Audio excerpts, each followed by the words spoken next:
Welcome to What the Hex, your source for Warhammer Underworlds in under 30 ways to prevent last-minute drops. Guaranteed. Davey can feel it in his bones. We are here. I'm your host, Brian. With me today is my co-host, Skyler. Say hi, Skyler. Hey, I'm just happy that if we have to wait, at least it's not a Chaos Warband out. I want to see it. All right. And we have a guest with us today is Jake. Say hello, Jake. Hello, Jake. Excellent. So for context, we are recording on July 10th. Currently, there's content crickets as Age of Sigmar 4th edition lands is just getting to stores and all the content's dropping. So we haven't heard anything new. Hopefully, we're looking forward to seeing something at the Tacoma Open, which is the next big event.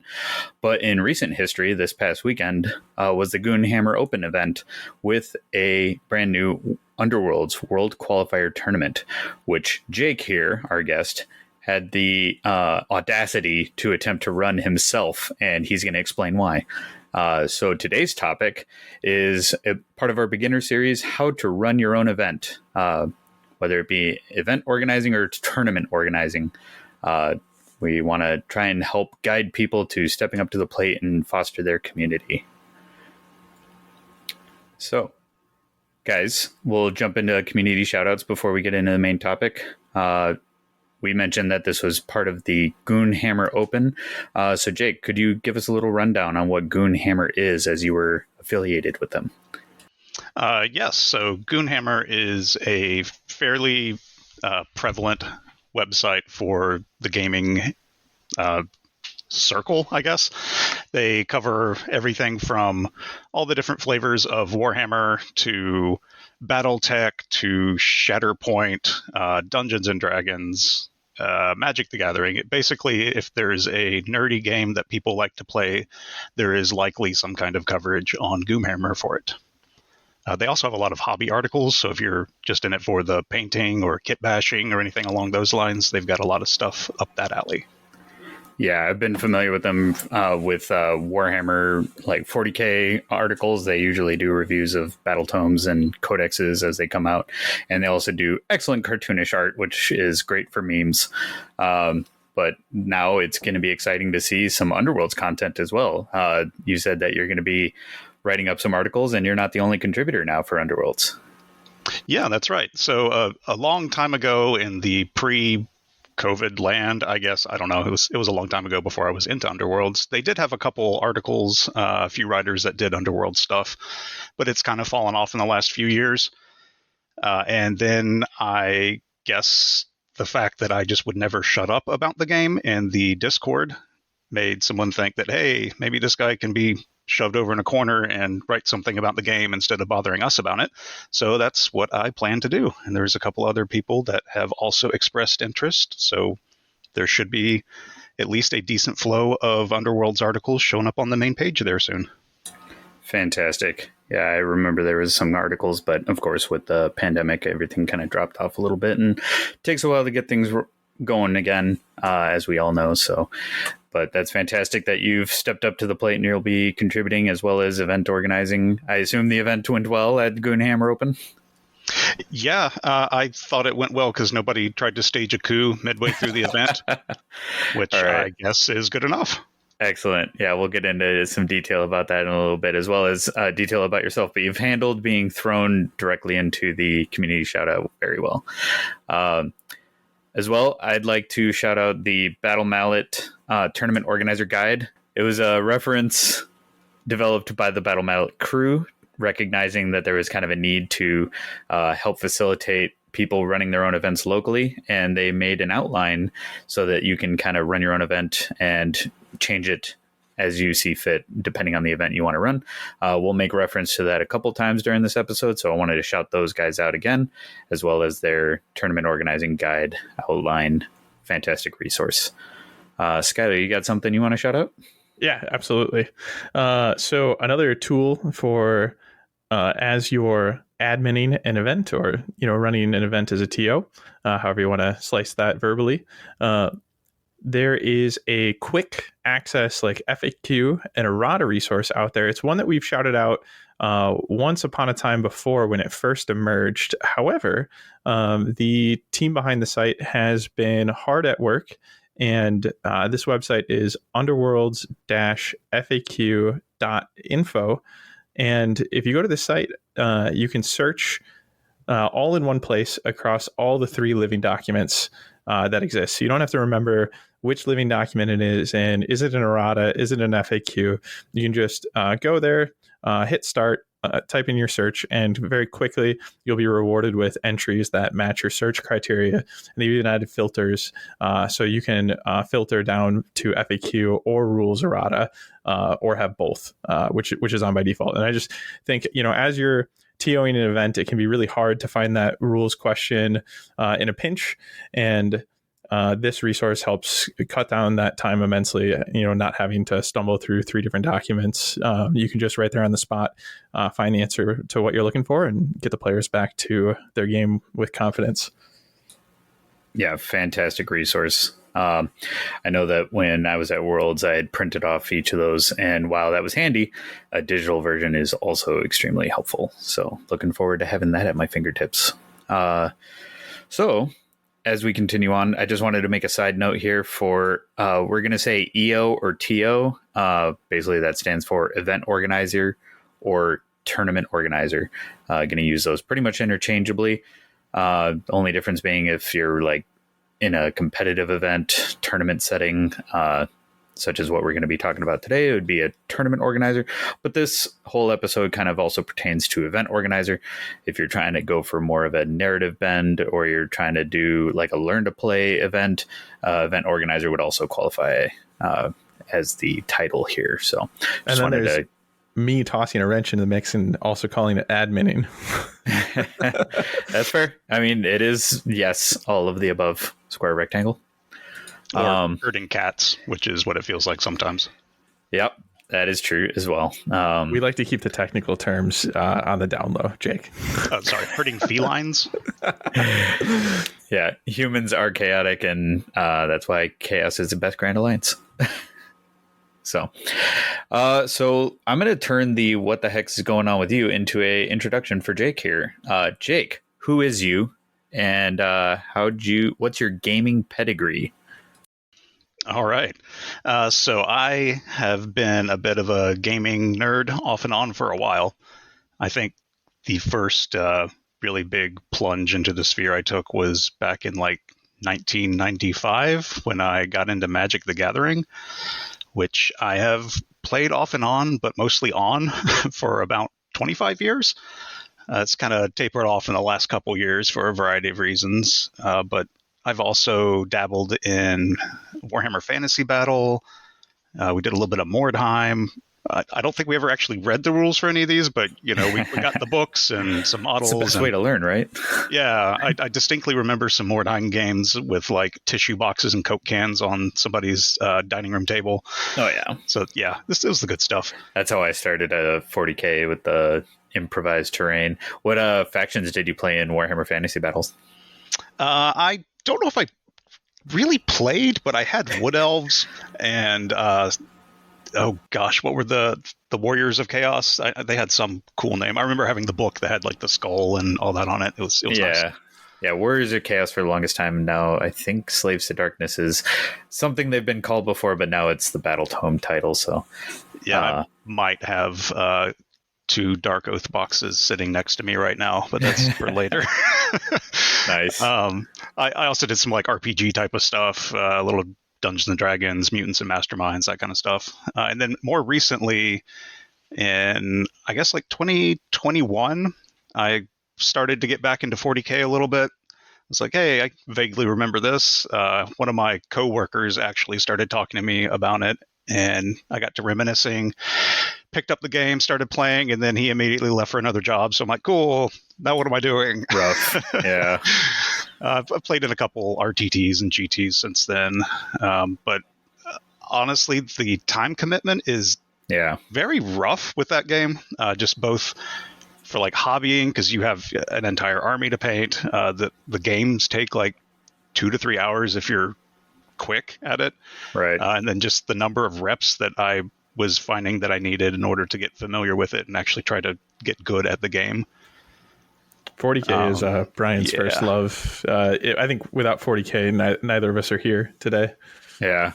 No, I love same for me. 40K, but it very much is a you set a day aside for it. But yeah, it's like you have much more time invested in getting it started. It's hard to jump in. It's not a great entry level, but that's one of the reasons why, as much as I love 40K, I do play Underworlds far more.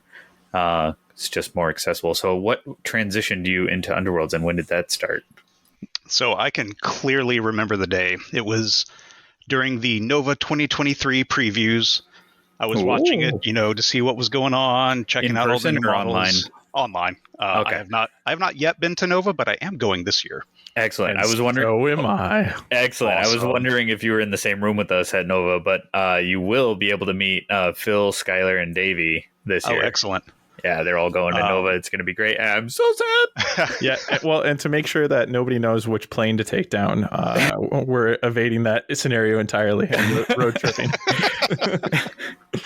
Well, what did it for me is when Sephiroth popped up on the screen, and I saw that squid model, and this is where you can edit in some like angelic chorus sounds or something, because I've always been, I don't know why, but a big sucker for cephalopods, just in general.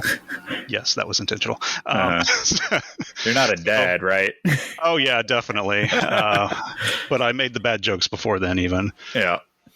So I saw the squid. I'm like, that is amazing. I need to get that. It's just a single model. How bad can it be? So I was trying to figure out what I had to do to get it. And can I just buy that model? No. Apparently, whatever game it is just this big box set that never releases separately. Okay, that's fine. Can I find somebody else that's buying this box set and just part out that single little squid? Also no, because this game uses things called warbands. All right, fine. So I guess I'll just have to buy this Death Gorge thing, whatever that is, and that's fine. I'll get my squid, stick this over on the shelf, and add it to my pile of plastic shame that looms over me. But in the meantime, I started reading the rules, checked out a couple of the communities, including the wonderful What the Hex Discord. Aww. And I just really liked what I was reading. Boards with hexes. Hexes are cool. There's cards and deck building, which obviously appealed to my card flopping past. The models are just freaking gorgeous. So before Death Gorge was even released, I had just leapt headfirst into this game, and I now own all the warbands and all the rivals decks and a bunch of other random things. A steep dive. Yeah. We have a lot to thank Sephiroth for. Incredible. Absolutely. Did you hear Brian? He said hexagons are cool. Jake is cool. He can stay. Bestigons are the only guns. Don't encourage him. I don't think he needs any encouragement. No. I'm a board gamer first, so coming in, hexagons were what I wanted to be playing on, not with rulers. Oh yeah. Did you ever play? Oh gosh, what was it? Hero Forge, Heroescape, something. Yeah, it had Heroescape. The plastic hexagons that you could lock together and build like a 3D battlefield. Yeah, I always wanted to. It was my parents were not down for any sort of jumping into that system. I think his parents had up immediately. His parents had the satanic panic long after it was cool. Oh, well, absolutely. But in this case, I think they were like, how much do you need to purchase to keep playing? So I also was playing Magic the Gathering. And so I think they thought that's another game with more than one product SKU. So no. Yeah. We have an interesting Venn diagram, because while he was playing Magic and getting the card flopping side of it, I was foraying into Heroescape, and it's such a strange eclectic group of I forget, anachronistic model collection, because you'd have robots, dinosaurs, dragons, all kinds of wacky collections. And I never learned how to play the game, but me and my brother just futzed around and rolled dice because we're like, I don't know, this number is red and there's red dice, so I'm going to roll that number of red dice. Yeah, but that was fun. Sometimes that terrain still calls back to me as like, that was a really cool concept. But yeah. Sorry. I can't leave the getting to know Jake section without asking him if there is a 2-color combination in Magic that speaks to you. Oh.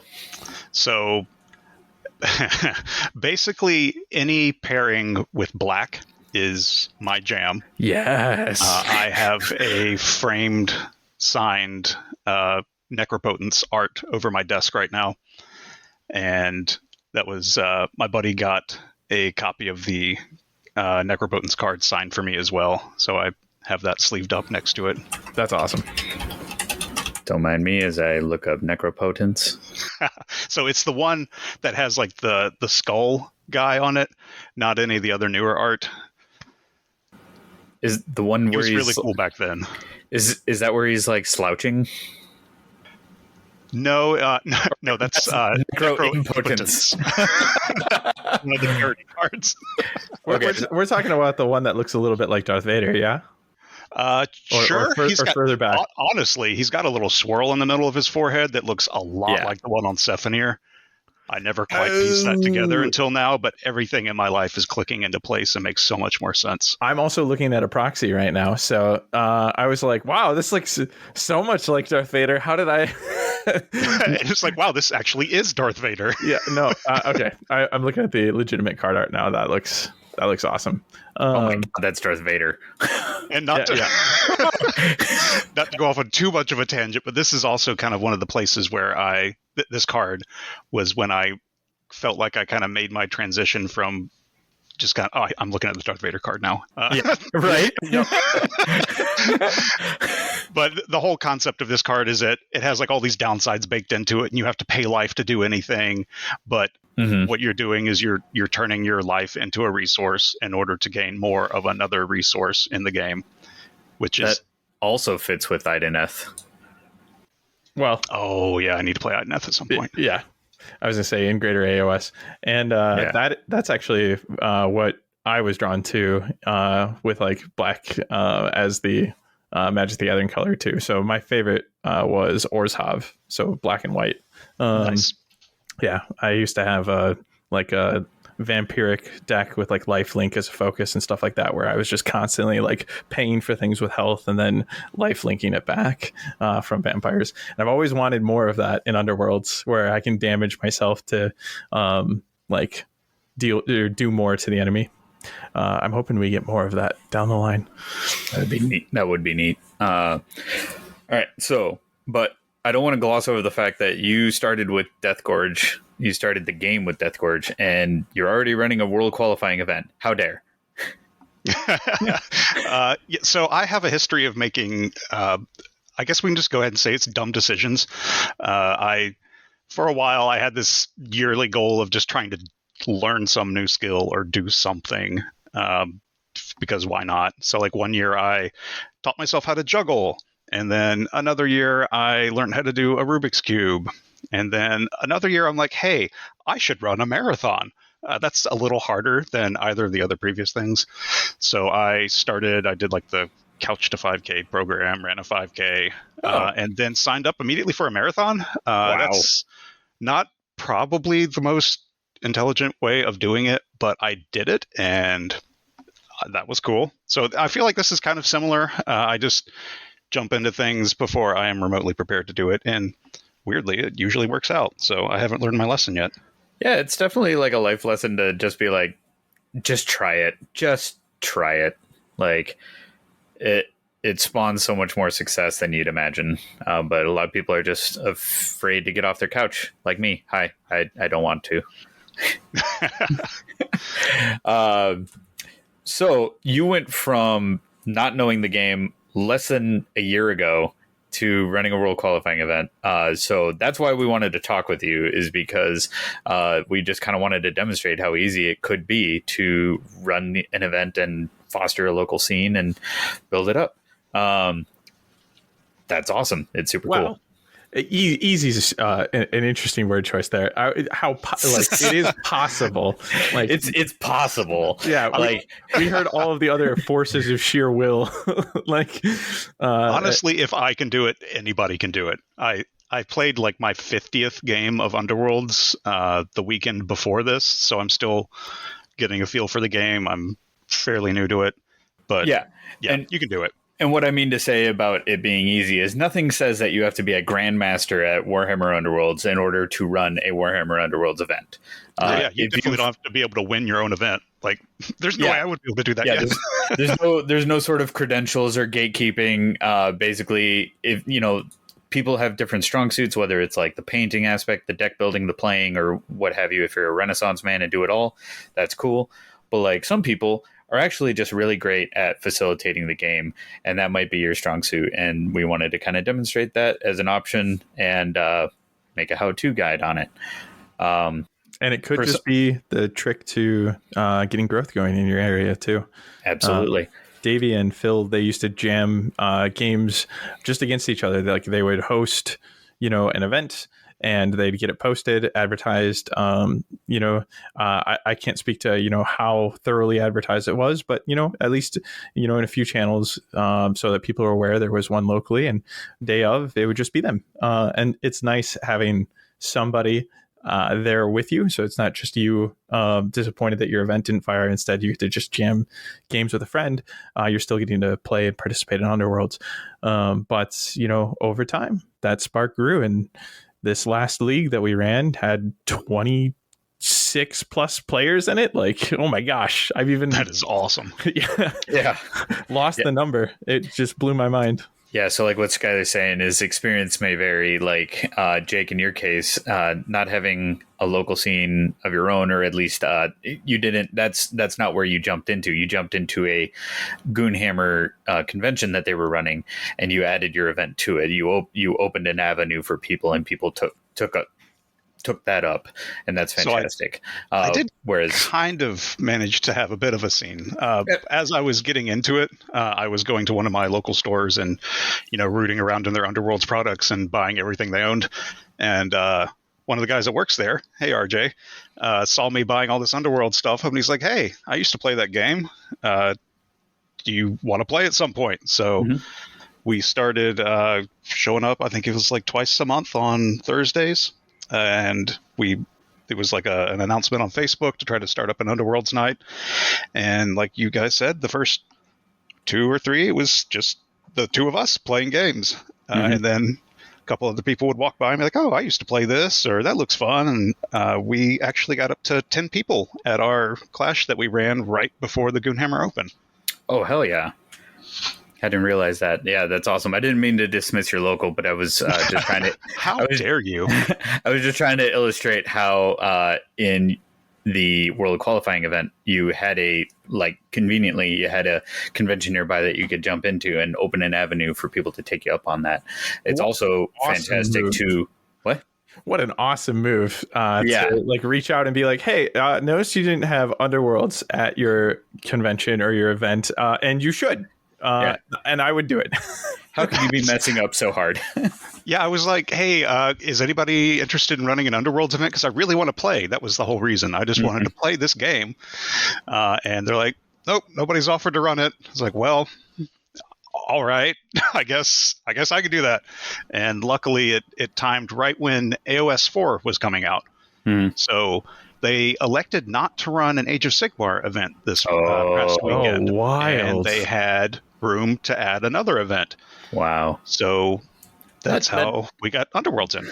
That definitely helped to your favor. I mean, I lament the events that do have that occur during release windows for Games Workshop. Like, it's always really iffy, especially when an edition change happens. Like, are people still wanting to play the old, or are people already kind of like flushing the old system so that they can make mental space for the new system? And it's hard to kind of weigh that, whether you're going to get enough attendance, or if everybody wants to play the new thing, or if they want to play the old thing. And but it is one of the things that Underworlds has to contend with, is being in the same room as Age of Sigmar tournaments. If somebody has a painted army, it can be hard to convince them to spend a day playing a smaller game versus with their entire army and put all their toys on the table. So that's very cool that that was able to work to your advantage in this case, in this circumstance. But I digress to building your local, getting that candle going. And sometimes, like Davey and Phil kind of kept the candle going and kept it alive. And then finally, there was a surge of people. The time was right and grew from there. It looks like you're having some great success, and that's awesome. So Jake, how did your event at the Goonhammer Open go? I think it went pretty well. So we wound up having 13 different people sign up, and we had more than 13 sign up. A couple couldn't make it, and we had 13 there the day of. The way it was structured, we had best of 3. We did 4 rounds, and I elected to have 120 minutes for each round. I did this just because I knew we were going to have a couple newer players here, and I wanted to make sure we had enough, like as much time as we could reasonably give everybody. And just as an anecdotal experience, the 120 minutes was perfect. We never had anybody actually go and need to have a dice down called, but there were people playing up to like the last, 5 minutes, I think in every round. So it wound up being a sweet spot for us that I think I'll continue in the future. Excellent. Did you have a undefeated champion, or how did the wins pan out that way? Yeah, we managed to have, with the 4 rounds, we had one person go undefeated. Congratulations to Craig for running his pairing there. It was, oh my gosh, what are they called? It was it's Gnarl Spirit Pack with Hungering Parasite is what wound up taking the win. Craig doing me dirty, showing me up. I brought that to Berta, and I was absolutely a failure as a pilot. But I did not get enough practice, and I chose last minute. But congratulations, Craig. Glad to see that it did have some power, if only not for me. It did make me feel a little better about him just completely stomping me in the clash the week before. Do you by chance know Craig's Discord handle? I do. Is it Craig's Essential? It absolutely is. Oh my gosh. I played Craig at Nova last year. And I know. When I first paired up against him, he mentioned you. We got to talking, and he said you were actually a fantastic opponent, and he really enjoyed his game against you. Well, I really enjoyed my games against you too, Craig. Awesome victory. Very happy to hear. Did we both play Craig from Nova? I believe so. He started. Oh, shoot. He came over with a X-Wing background. Yeah. Yes. Fantastic. Well done, Craig. See you at Worlds. Hell yeah. That's going to be awesome. Cool. I love that. Ominous. What? Ominous? It sounded ominous. I don't know. But that's fantastic because he also just started last year, so it really is just a fantastic game because pilot skill matters most, and that's awesome. I think his background, he was very technical. Even when he said he just started playing, that was fantastic. Awesome. That sounds great. Love to hear more of that, but we'll try and save some of that for the main topic. We'll go through and dissect a little bit. So shall we jump in? Absolutely. Let's go. All right. So just wanted to talk a little bit as somebody considers running an event, see if you guys have any thoughts on kind of the transition from being a player in Warhammer Underworlds to being a facilitator, an event organizer or tournament organizer, and the motivations for doing so and kind of fostering growth. In a lot of cases, it can be quite simply, like Jake said, is anybody playing Underworlds? No. Then I want to be the one to make it happen for others. I think that's one of the most common. I'm curious your guys' thoughts on other stuff, and I'll chime in later after. Well, I mean, if there isn't somebody stepping up to the plate and volunteering to run an Underworlds event, it's just not going to happen at that particular convention or event, and so that could be you. And like the more people who are excited to share this game with others, the more likely we are to grow. Yeah. Something you might find if you do have somebody running an event locally, running the league, the tournaments, whatever, what have you. If you recognize that they're the only ones ever running it and they don't ever get a chance to play, maybe offer to step up and at least run an event here and there just so that they have an opportunity to play. Obviously, have a discussion with them, see if that is what they desire. Some people do really just enjoy facilitating and running the events, but every once in a while, it's nice to give them a break and let them play. Seen that happen as well. And it gives you some experience. So like if you can have that experience locally, even if that's just running a league, maybe you don't feel comfortable running a tournament yet. Hey, could you run a couple of the league nights? Whatever that might look like for you.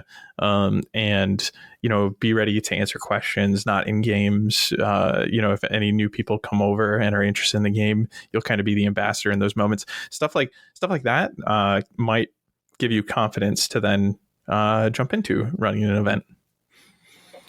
Yeah, and one of the things too is just it really changes your perspective. I'm curious how what Jake's commentary will be on this, but it really changes your perspective once you get behind that seat or you're sitting in that chair as the organizer. I found a total shift in my perspective, and it was far less focused on the competitiveness and the tactics and the plays, and became far more conscious of, is everybody having a good time? Is everybody smiling? Is this table tense?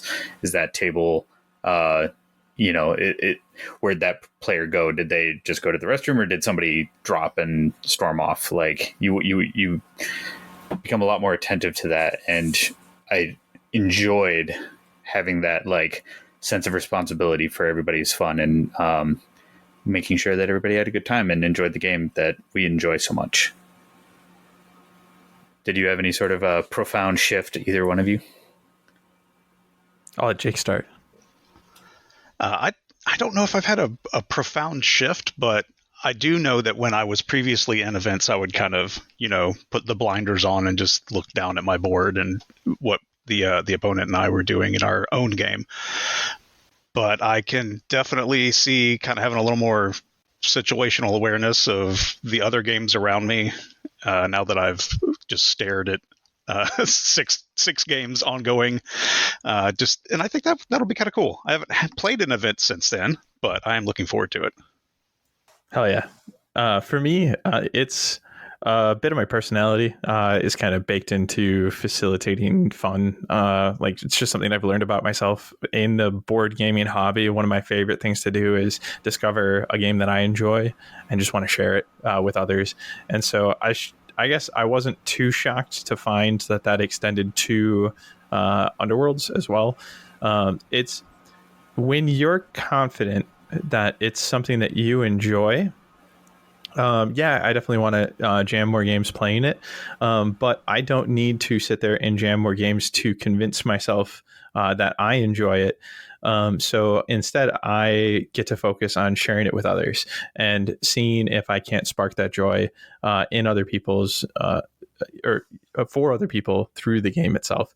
And so sometimes that means standing back and being a facilitator of fun, like you were describing there, especially when it's an organized event, right? Like it's one thing to say, hey, this is our night, just show up, play games.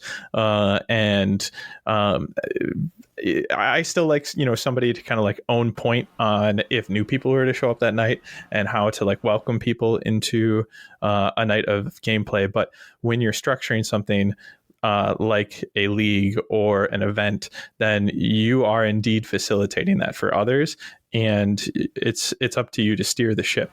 And I don't know. I just I suppose to circle back, I found that's just an extension of how I enjoy things. Is I want to share them with people, and I could enjoy stepping up to facilitate that for them. Yeah, and it does have a profound sense of like happiness and success as well when you see it grow, when you get people saying they had a great time. And I think that steps into our goal. Our goal for running events is to like run a smooth event, facilitate fun, make sure you weren't like a total disaster. And that's one of the things we want to help with here. But ultimately, I think the best goal is to have at the end of the event, people coming up and ask, when is the next one? Are you doing it again? Will this be here next year? Yeah, absolutely. Seeing that growth, seeing it become a staple. Hopefully we see Underworlds at every Goonhammer Open henceforth. That'd be awesome to see. And I think that's the real takeaway. Yeah. Little preparatory topic here is discussing what someone's scene looks like. Are you looking to organize an event where there's already a scene present? Are you looking to start one from the ground up? So we'll talk a little bit about this is going to go from like event organizing to tournament organizing, because you don't want to run before you walk. And if you try and run a tournament where you don't know anybody who plays locally and you just kind of put it on the calendar at your local store event, you tell your store, oh yeah, I'll be here. And they're like, you need to schedule with us. Like we need to get some preparatory stuff out of the way first.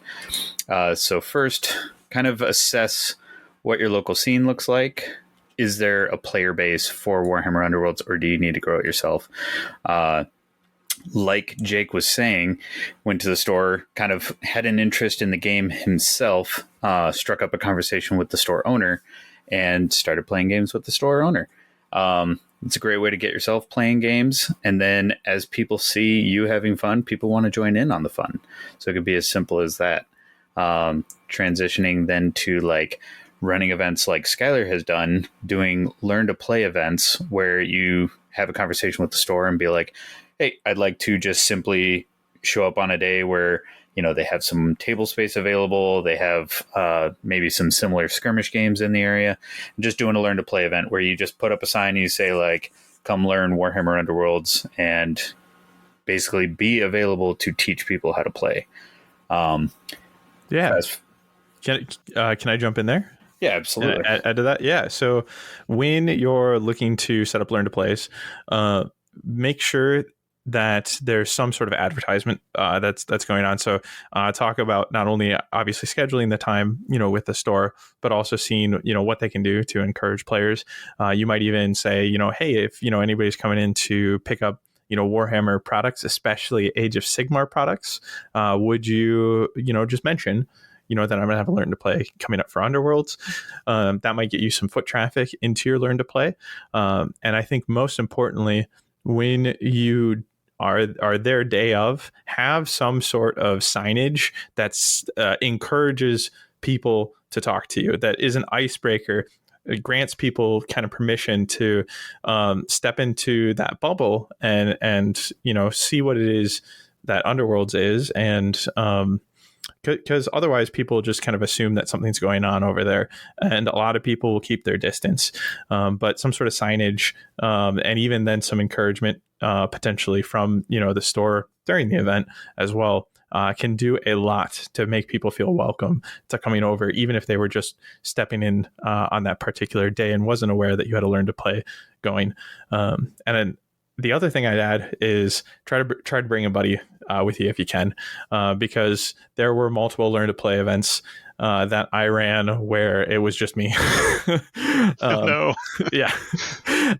There were several where friends came, and those were always great, because even if I didn't have somebody there to demo with at the moment, at least I had a friend to, you know, have some conversation with, or even have a game going that I'm ready to break away from, right? And that signage helps let people know that your game is interruptible, instead of like getting caught up in the game that you're playing with your friend and all of a sudden not actually teaching anybody that's interested. Yeah, and that sign can be as simple as like a folded piece of paper, or a piece of paper in one of those binder sleeves, just kind of saying, hey, this is Warhammer Underworlds. Yes, come interrupt me. I'm ready to teach you how to play. Absolutely. I love that idea. I'm going to have to steal that one for sure. Yeah. And then as you kind of do these local things and people kind of see you around, you know, you kind of they recognize you're there, you're having a good time, and they want in. You could even schedule a proper event where it's like, come Friday, I'll have X amount of war bands available for people to try out. I'll give everybody kind of a tutorial. You can make it like a larger class type thing.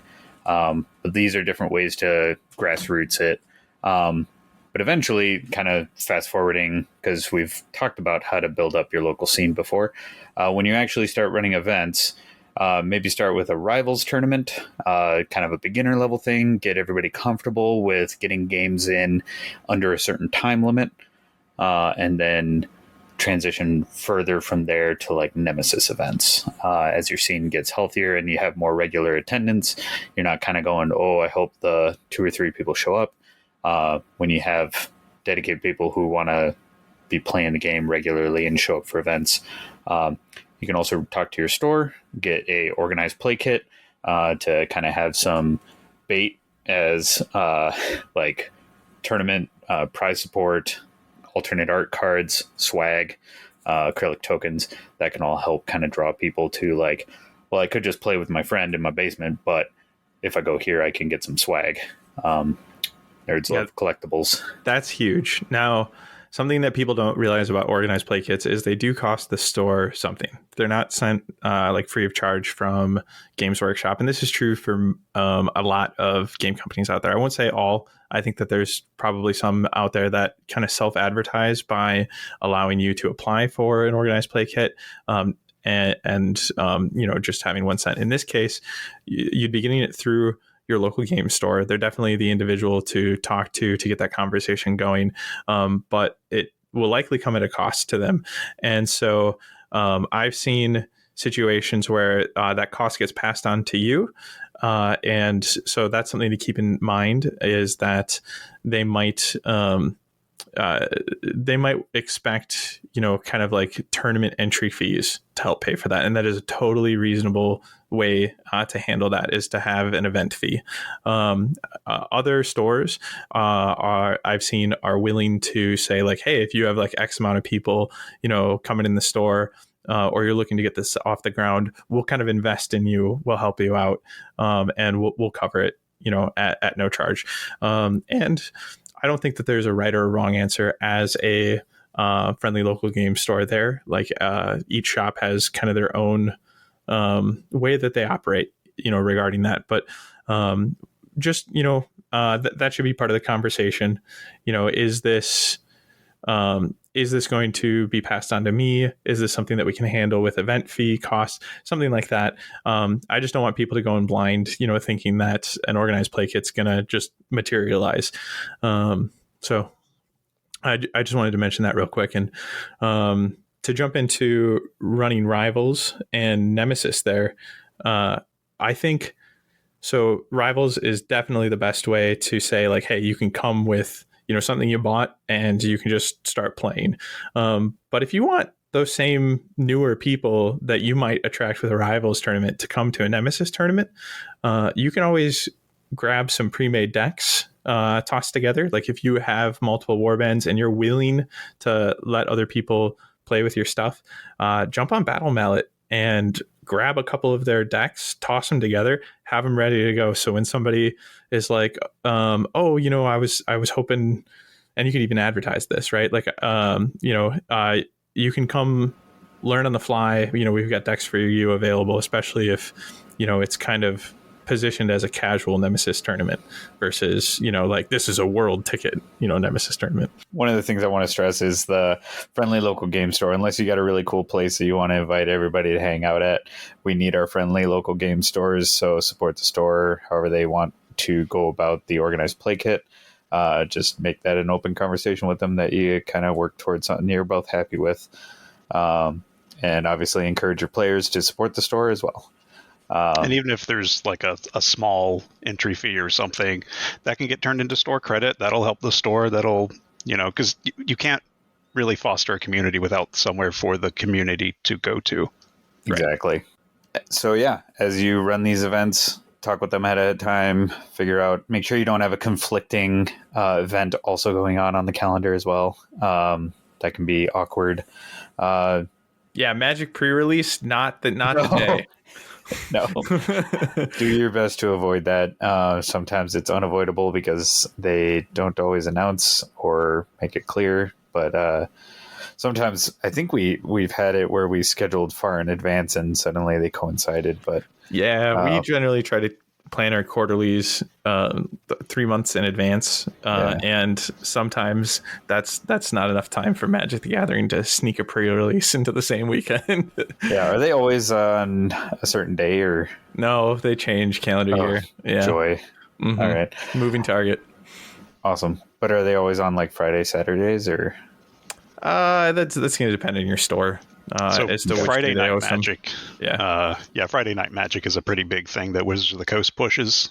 So a lot of stores have their Magic Night on Friday. So if you're trying to set up an event, you might want to, not do it on Friday or check with your store. A good thing would be to kind of pop into your store throughout the week, like maybe one week go on a Tuesday, see how busy it is, that kind of stuff, and also talk to the people that work there, find out if they have any openings. Our Underworlds events at my store just happen to be on Thursdays, which is also the Age of Sigmar day. So there's a little bit of cross-pollination there. We were, hoping people that are playing Age of Sigmar between games or something might come over and go, oh, hey, this is that game that uses models that I also use. Let me play that too, or something along those lines. Yep. Hey, did you say that you've only gotten one game since you've been here? I've gotten 3 games. Yeah, and so having that conversation with the game store, they'll know like what players have been looking around for a similar type game. They can steer people towards you, especially if you have a regular game night that you can base camp at, and they direct people to that. But again, we're kind of steering a little into growing your own league. But when you run an event, you need to consider kind of like whether you have a local scene, how many players can you depend upon, and that kind of sets your expectations. You don't want to just pop up a flyer saying tournament on Saturday and expect 15, 20 plus people to show up unless you really have a healthy scene and you've seen them playing just on regular days. So just good to bear in mind, keep those expectations. So when you figure out what store you want to be at, this can kind of help set your parameters, time considerations, both the time till the event, how far in advance you want to give people notice. That's a good thing to talk with your store about, kind of how far in advance their schedule is packed and they need just that much lead time, or they think that would give enough like eyeballs on the flyers to get people interested. That's a good thing to talk with your actual store about. And then the event timeline, like what are the store hours? Do they close early on Sundays and therefore you want to only have your events on Saturdays or something? That can help set your parameters, which then sets your event timeline, kind of how many rounds you're going to have. Is it a best of 1 tournament because you can get more rounds in that way? Or is it a best of 3 where you're going to have fewer rounds, more games? Understanding the event requirements, kind of like the store space. Maybe you need to put a cap on how many people can sign up, whether they need to pre-register, whether they need to buy tickets in advance with the store, online or in person, kind of a thing. And communicating with your venue, like with the store, is going to alleviate a lot of this. Like that, like don't let that sound overwhelming or anything like that, because they're going to be able to help you through that. They're going to have a good idea when an event should be, and maybe their hours are flexible when it comes to an event. Not something that you should like be pushy about, but something that you can ask. Would we? We're looking at like 2-hour rounds, which is something we'll get to, I'm sure, because I'm curious about the round timer conversation when we arrive there. But let's say that's something you're aiming for, and you kind of bring that up with the venue, and you're saying, hey, this is kind of the proposed schedule. How does this work for you? It might push us later. And they might be like, oh, you're running an event. Totally. We'll plan on having staff a little later that day. That can happen. Yeah, and if you have a local store, they've probably already ran their own events, or they've had events ran at their stores, so they'll kind of have a checklist of their own questions, and they can guide you through as well, help you kind of with some considerations you might not have thought of or might be unique to your store. So they're a partner in this. You want to just have that good communication, and because the last thing you want to do is just be tense about it, because the store and you aren't getting along, in which case maybe look at a different store or try and work on the communication aspect. There's a human element to this as well. And then as we move on, so once you kind of have those considerations, you got a date set, you got your venue, kind of know your hours. Considerations on, this is where they merge, is like, what is your scene like and what is the event constraints. So like if you are running a new player type event, considering longer rounds, so not necessarily trying to get everybody to play everybody, but trying to just make sure people can finish their game so that they don't feel rushed and that they're like just trying to grasp the core concepts, because you want them to feel comfortable with the game. So like if you're running a best of one rivals event, you could say, each round should only take 45 minutes to get a complete best of one game in. But if it's a very new scene, you might want to up that round time up to an hour, make it a bit more comfortable, or more as you see fit, as is needed. If you're going for more competitive, if you got a healthy scene, best of three. Do we talk now about time? Or yeah, I think this is a pretty natural spot for that. So Jake, you said that your round went 2 hours. That has been what I feel comfortable with. Do we think more, less? How do we feel about that? So when I was setting this up, I did a fair bit of research, and I also got so much help from the community. Coincidentally, you two guys were peppered with questions from me constantly, and you would just always find time to answer and help me out. So I do want to thank you right now. I know I've done it before, but thank you again for the help. Anytime, and you're not special. We do this for anybody. Nice. That's what I like to hear. Genuinely just reach out. Sorry, didn't mean to poo-poo on you. I wound up settling on 120 minutes because after looking at a variety of other similar structured events, that seemed to be the longest time frame they were allowing for rounds. I knew I was going to have some new players, both newer to Underworlds and new to events, so I wanted to make sure that nobody felt any more pressed for time than they already were in a timed event. The downside is that longer rounds means it's harder to fit more rounds in a day. This is very obvious, but I had to think that through. And I wasn't really sure how many tickets we were going to sell. It could have been 12 or 16. 16 would have been great because in 4 rounds you can get your undefeated winner and everything's great. But we had more available, so I had to plan something for if we had 20 tickets sold, and that's where the time thing got a little tricky, I think, because you want to make sure you have long enough rounds for everybody to be comfortable, but also they have to be short enough to fit into the time of day that you have your venue. Yeah, it can be a challenge kind of figuring all that out, because like how much time, if this is your first event, how much time do I need to get everybody registered? How much do I need for like the briefing, let everybody know how it's going to all go down? Then each round should be equal, and then time in between rounds, time for a meal break. Important to note for your location and your event location, is there food nearby? Is it easy? Are they going to be able to just like order something delivery? If it's a hassle, something to may consider is ordering that in for everybody while they're playing their rounds. Is you like order pizza and you make that part of the ticket admission fee, is paying for, everybody pays for their portion of the pizza, so that way you don't even have to take that long of a break. You could even make it like a 30-minute lunch break, because you've taken care of everything and the pizza's arrived and all that. Yeah. And if you communicate that in your ticket cost, like people will really appreciate that, right? If somebody's looking up your event and it's $15 for admission, but also this like, hey, in bold, like ticket covers pizza for the lunch hour, something like that. That's awesome, and like people are more likely to like not be put off by a higher ticket cost, for the event for something like that, knowing that they're not going to have to worry about lunch. Yeah, and especially if it means that everybody can get more games in and get a satisfying result out of the tournament, because depending on the number of players, you want to ideally the champion should be undefeated or have the most wins.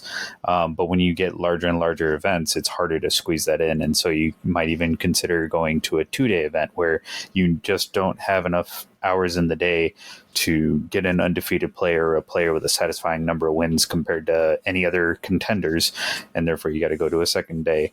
But that's you're probably not running your first event at that phase.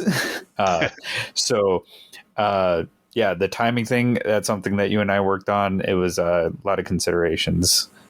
So going back to the lunch thing, something that I kept in mind is that this might be a more niche situation, but if you are organizing your event somewhere that has multiple other events running at the same time, you might want to look at staggering your lunch break, maybe do it a little later than the normal one so you can beat the rush of the 50 other players all going out to lunch. I wound up doing that. Our lunch was an excellent idea. Marginally later than normal. Yeah, fantastic for those convention considerations, because when you see the floodgates open on whether it be Nova, Adepticon, and the catering just gets mobbed, and that can really snag things up. You can spend your entire hour just standing in line trying to get something. So I wound up setting it just a little further back. Very wise. I know when we roll out to Adepticon, we bring our own cooler for food. We avoid a lot of that just ourselves, but that's not the case for everybody. So very good consideration there. But talking about round timers a little bit. So it sounds like the three of us are fans of the 2-hour time for a best of 3. Absolutely. Yeah. For a best of 3, definitely. I know you and I, our first Adepticon tournament for Underworlds, we had hour 30, or no. It was 90 minutes. And 90 minutes, yeah. It wasn't truly 90 minutes because that was not something that anybody really at the event could handle, at least majority of the players. So there were 15-minute breaks between the rounds. And majority, I wanted to throw out a percent, and be 90%, but at least majority of the matches flexed into that 15 minutes after the fact. And that's a lot of pressure too, because you already know that you're over and you're trying your best to flex into this 15 minutes. And that you're also cutting into your bathroom break. Right? Yeah. And so for a quick breakdown, if you're to let the listeners kind of comprehend a 30-minute or an hour and a half best of 3 round, you're allotting 30 minutes per games in a 3-match round. Okay. So the decision making during that, each game is going to have 12 activations by each player. So assuming each activation takes a minute, you are 24 minutes are your activations out of the 30 minutes. And that's just moving your fighter, doing the attack, rolling the dice, seeing the results, and power step. Yep. And then, so of that 24 minutes, that is doing your activations. So that's not counting end phase. That's not setup. That's not re-racking for the next round. So can you do your setup, your end phases, and your re-racking in 6 minutes, where the other 24 minutes are all for your actual playing the game activation-wise? Not to mention, most round clocks also include getting to your seat, introducing yourself to another human being politely. Hopefully, that should be. You shouldn't feel so stressed as to hi, nice to meet you. Let's quick get everything rolled out instantly. And I think that goes back to our goals is facilitating fun is actually interacting with your opponent and saying, hi, I'm Jake. Hi, I'm Brian. Actually having an interaction with them rather than just sit down, I compute, and just just dial up internet engage. Just speaking binaric like Mechanicum. I agree. And 40 minutes for a lot of folks is a fast game already. So 2 hours, bumps your, if we were to go to 3 games, theoretically there's time for, 3 games of 40 minutes each in there. And 40 minutes is already, or you can already be a pretty fast game. I find that a lot of people too, that first game, again, you're sitting down, you're introducing yourself. That probably goes more closer to that like 50-minute mark. If it's some pretty intense back and forth and the dice aren't blowing one player out. And so a lot of times I see that first game going a little longer, and that can be good because if you have somebody running the event, so this is a note for you, going around letting people know different time milestones throughout the event, that is so helpful. And so I can't stress that enough. Whatever your event time is, if you're planning on especially best of 3, go around, give them a checkpoint when they're a third of the way through their time, when they're 2/3 of the way through their time. That way they can understand where their play should be at compared to how the round is going timeline wise. And so if they spent a little more time on round 1, they know, hey, I got to hurry up a little bit more for round 2 if we're going to take this to 3. And that should be the consideration. Nobody should be like, oh, I'm just going to win this in 2 and drag it out, because it could go to 3 and you don't want to rob yourself or your opponent of the chance for that to be, as close to a full game as possible. 100%. What I'll add there too is it is so good to outline expectations. And so one of the things you can do at the beginning of an event is let people know what's going to happen when you come up against those time milestones. I talked about with, maybe not on our cast, but I was able to jump onto the Underworlds Underground podcast, and we talked about Alberta, the Alberta Classic. Derek, Captain Murder, did a fantastic job with time expectation during that event because he let us know right at the beginning at 15 minutes left on the clock.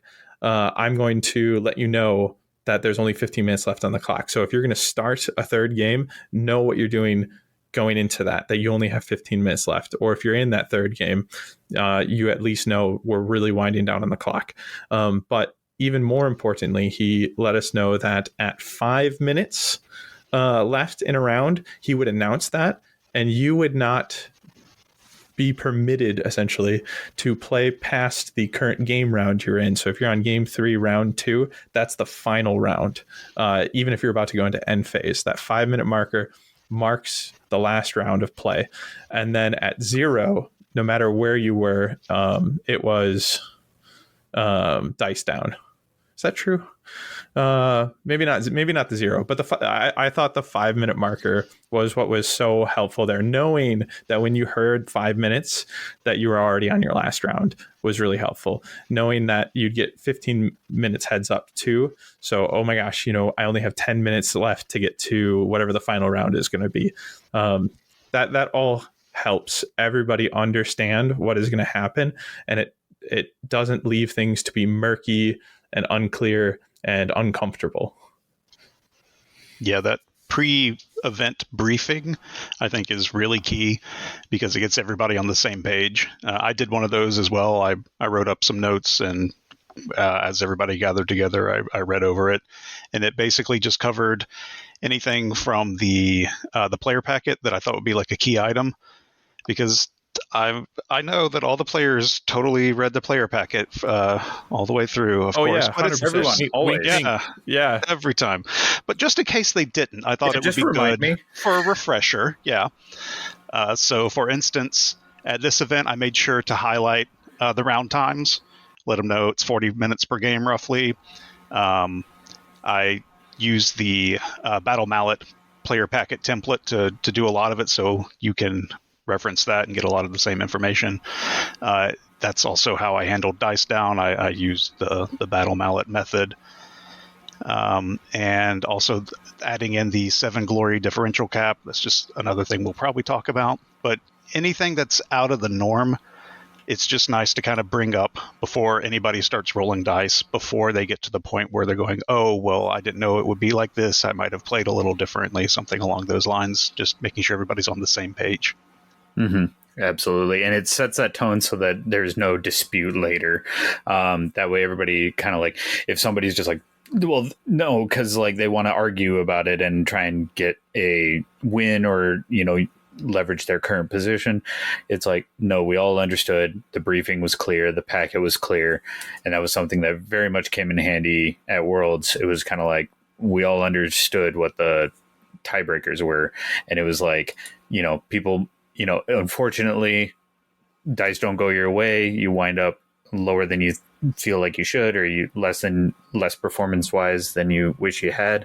And, you know, some people will try and angle to get it. And not saying this happened at Worlds, but basically like every time you could lean back on your packet and just kind of point out, look, right there, it says, you know, I get it. It's a rough spot. I'd probably feel the same way if I was in your position, but it's clear. Final consideration I want to point out here in time.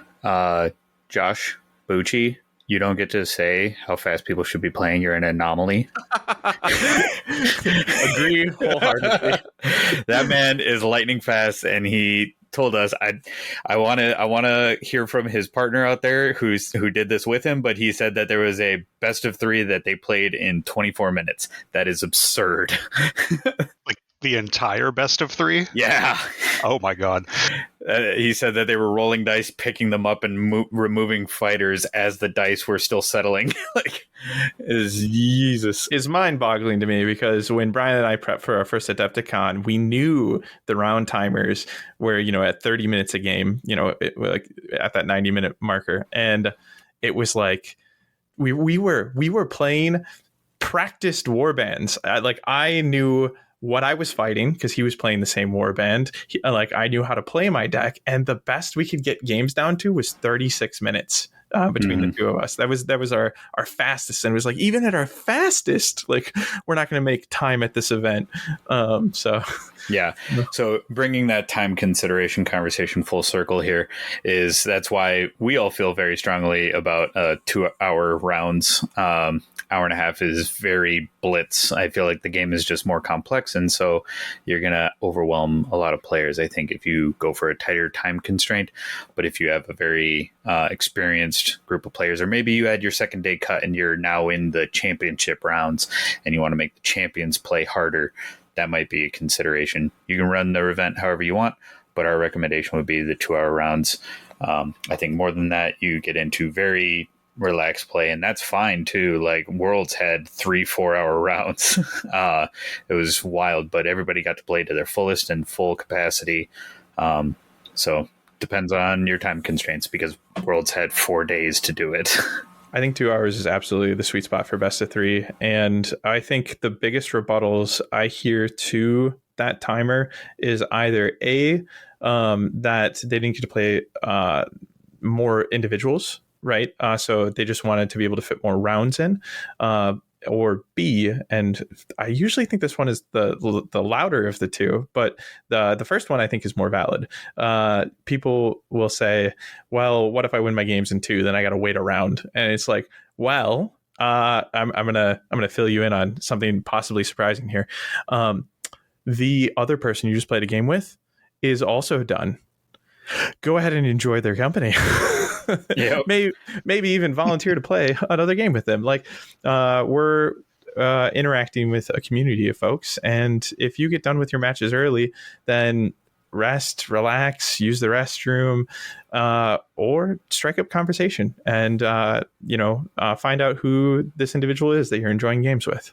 Yeah, winning in 2 really is an advantage because you kind of get that cooling off period, but I don't feel like that's necessarily something the tournament organizer should be super responsible for. If they win there in 2, like, by all means, take that time, relax and interact with your opponent.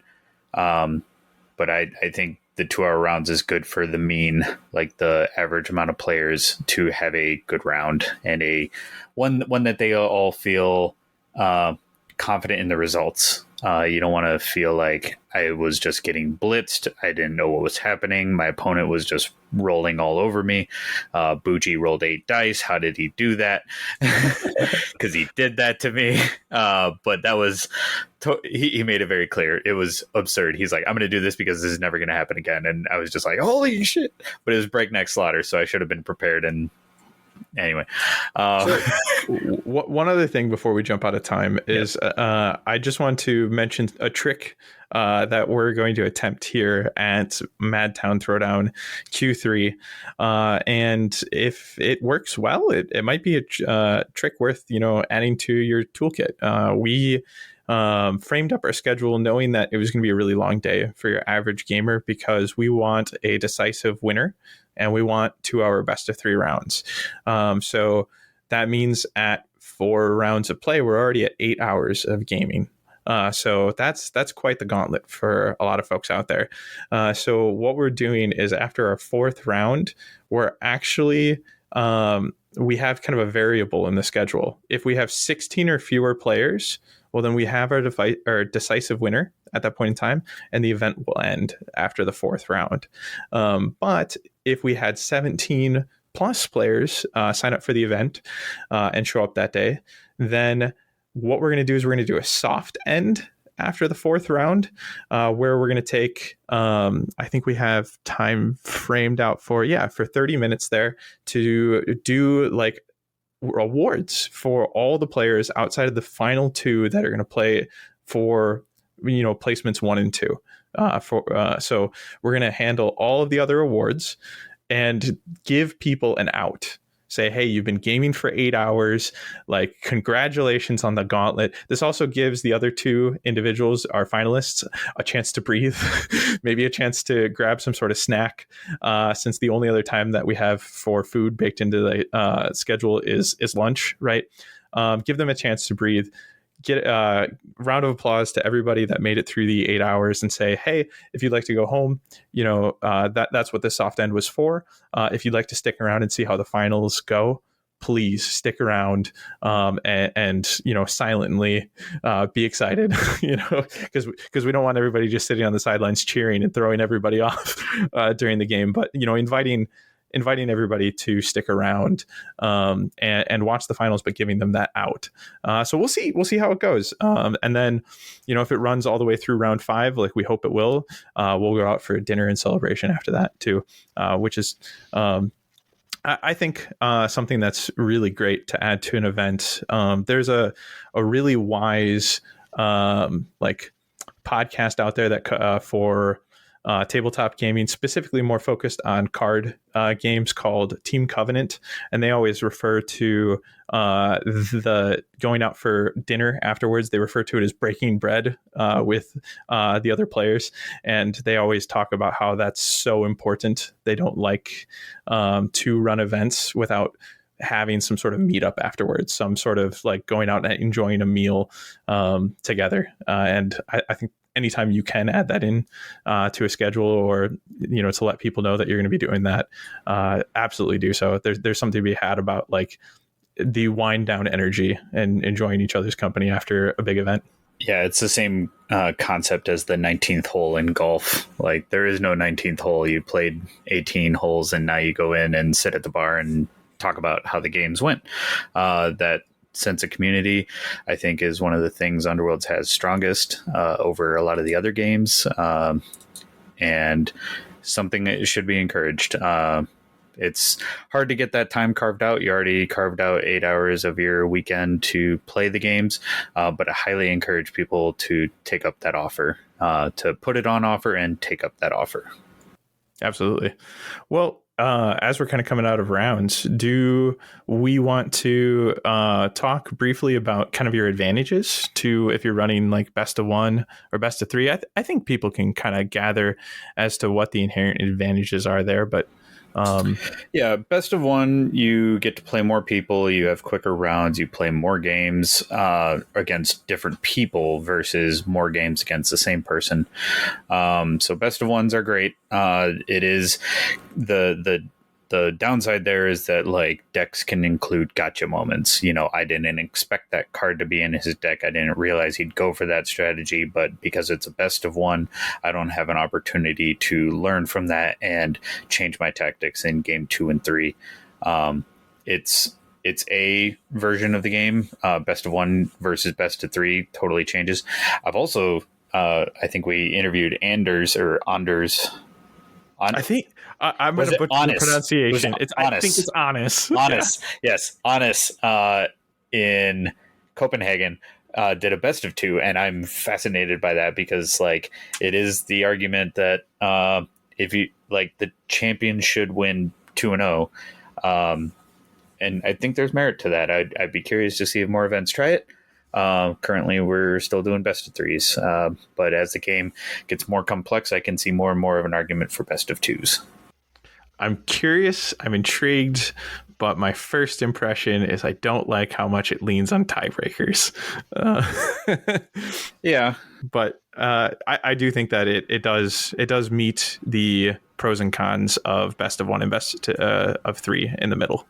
Yeah, it's that middle ground. Another thing with the best of 1s that I wound up leaning against is that it also kind of there's more of an impact of variance in the outcome. If you have a best of 3, somebody can, have bad dice luck in a game and still come back. But if you are just doing best of 1s, any of the inherent randomness that is in the game, whether it's the cards or the dice, you can just completely out of your hands lose a game. Yep. Yeah, and that first game in a best of 3 can not just look at like variance, which I think is a great point, and gotcha cards, which you can totally pack, when you're planning best of 1s, but also just unfamiliarity with the matchup yourself. I mean, there's so many different permutations out there when you're thinking about what warbands can be paired with what, universal rivals decks. And there's over 50, I think borderline 60, warbands out there now.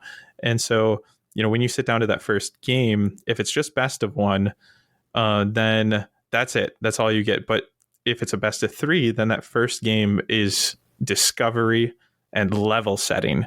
And even if your opponent has an advantage over you because they're more familiar with, the game overall, then you're still going to have 2 games afterwards to take everything you learned from that first game and come back, with a 1 loss and then 2, W's after that. And, something that would kind of go into the cons column for me, with a best of 2 is you kind of still have that gotcha game at the beginning where you're level setting and you're playing discovery, but then you don't have 2 games to be like, okay, I understand, I learned, and I can show that like I can conquer this. You're only going to have 1 game, to do that. And then there you are, like it ended 1-1, on to the next. So it's very interesting. Yeah, and we Americans love a comeback story, so having a best of 3 opportunity to loss win-win is appealing. Absolutely. Yeah. It all depends on kind of the different value added that you want. Maybe you poll your community beforehand in terms of what sort of event they want to see. But I'd be curious to see more data on best of 2s, but best of 3, 2 hours is our recommendation. So we spent a lot of time on time considerations because that lays the foundation and the timeline for how your day will look. I think it's an important point, and I think we've spent a significant amount of time on the timing considerations, but that literally is the framework for how your day goes. So we're going to kind of go through a bunch of little considerations during the event. I do think it bears mentioning, again, the pre-day briefing.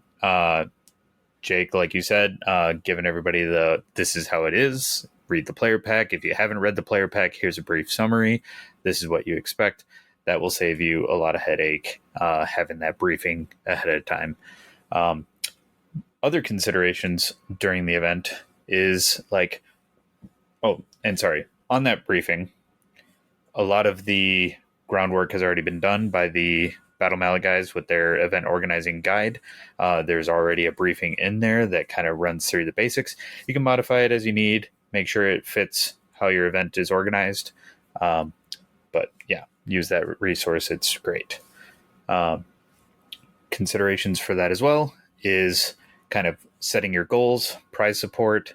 That can also really flavor how your event is going to go down. Like, it sets the tone and the mood and the mentality of your competitors or players participating in the event. Giving prizes for best performance is obviously going to incentivize harder performance, more competitive natured decks and warbands. And that if you set your prizes for, say, most unconventional deck, you're going to get some really crazy combinations or unconventional play for the tournament scene. You obviously, if you have a prize for best painted, best sport, you're going to encourage both of those things and people to bring better painted warbands or to have a better sportsmanship during the event. So highly recommend the sportsmanship prize as well. Part of this, I think Skyler could really comment on, is tiebreakers. This can really set apart who wins over one another. And a lot of people have strong opinions about this. So Skyler, can you give us kind of a breakdown of some of those big considerations when it comes to tiebreakers? Yeah, so I think this is going to be one of those things that you make sure that you outline, obviously both in the player packet as well as in that like beginning of day briefing, because like you said, it's going to be very crucial, and it can be it can help people understand how they can play their rounds. So, for example, a very common tiebreaker is glory differential. But I think that glory differential can be a bit of a slippery tiebreaker because of the fact, like, if it's unchecked, ungated, completely wide open, you can have some really like big games where it was really intense. It went to 3 games and the glory differential was like 0 or 1, right? And you had some other games in that players series where they went off, right? It just happened to be a very good match for them.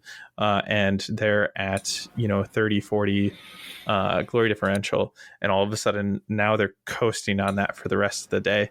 That can be a lot. And I wanted to hand it back over to you, Brian. Yeah, so every single one of these tiebreakers is going to have their own incentives behind it.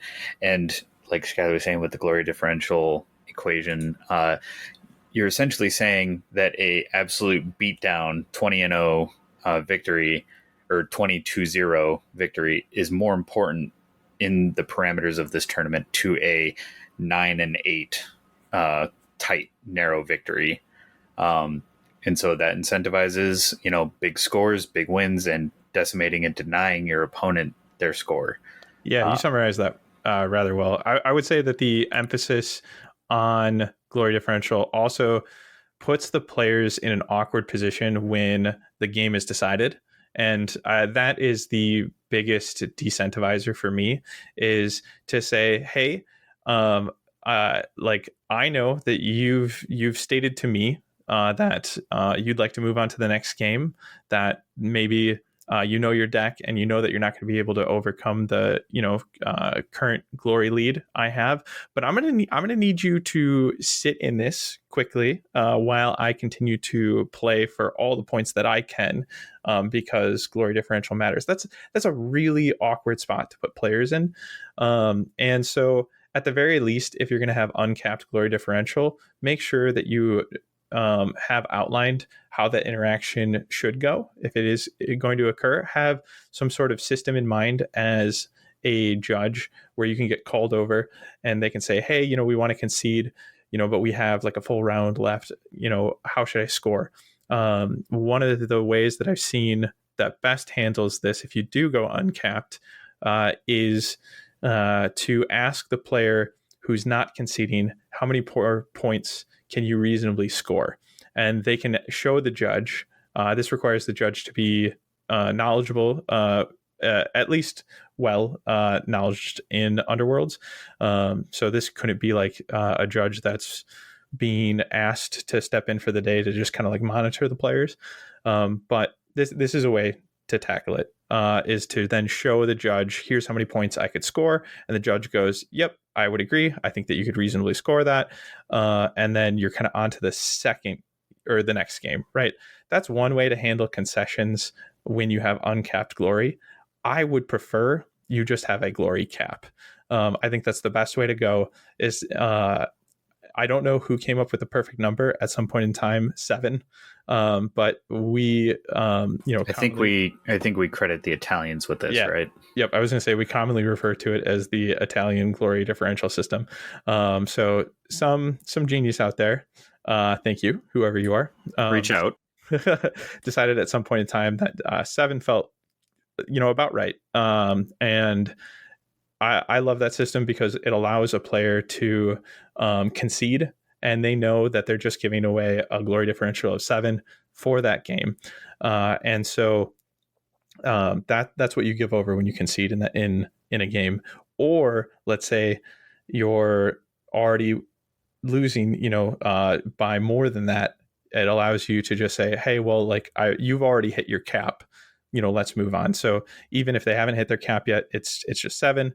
If they're already over their cap, it's like, oh, you're already over your cap. Let's just call it 7 and move on to the next game. It allows people to manage their time well. And that can be the difference between getting that third game all the way in to that final round. So it's my preference. I kind of ran straight into glory differential as a focus of tiebreakers, but there are others out there. It is also the most common one. Yeah, I was gonna say, before I talk about others, do either of you want to weigh in on how you feel about glory differential? So I really like the 7 cap. That's why I ran with it in the Goonhammer Open, for all the things that you outlined, especially because it allows players to make better use of their time. So like it was mentioned, if you know you don't have a chance of winning this game, you can just go ahead and cut your losses, bank that time, and get on to the next game so that you're not rushed in game 2 or 3. Yeah, because whether it be a bad hand that you realized, oh no, I banked too much on that fighter living and now my hand is dead, and that kind of set the tone and the game is kind of a loss, it can move on to better opportunities in a new game, new round. Did you have a lot of players that took that concession opportunity? Actually, yeah, there were a decent number who would just decide to go ahead and move on to the next game. And in a lot of cases, those players won the match. So it worked out. Yeah. Well, so like in the micro, right? So the micro being the best of 3 that you're playing versus the macro, the tournament as a whole and where you stand in a bracket. In the micro, it allows you to manage your time, and it allows you to kind of identify where you're at, cut your losses, as you said, and be able to actually see all 3 games through. In the macro, that 7 isn't like it's not damning. Yeah, it's not insurmountable. It's not damning.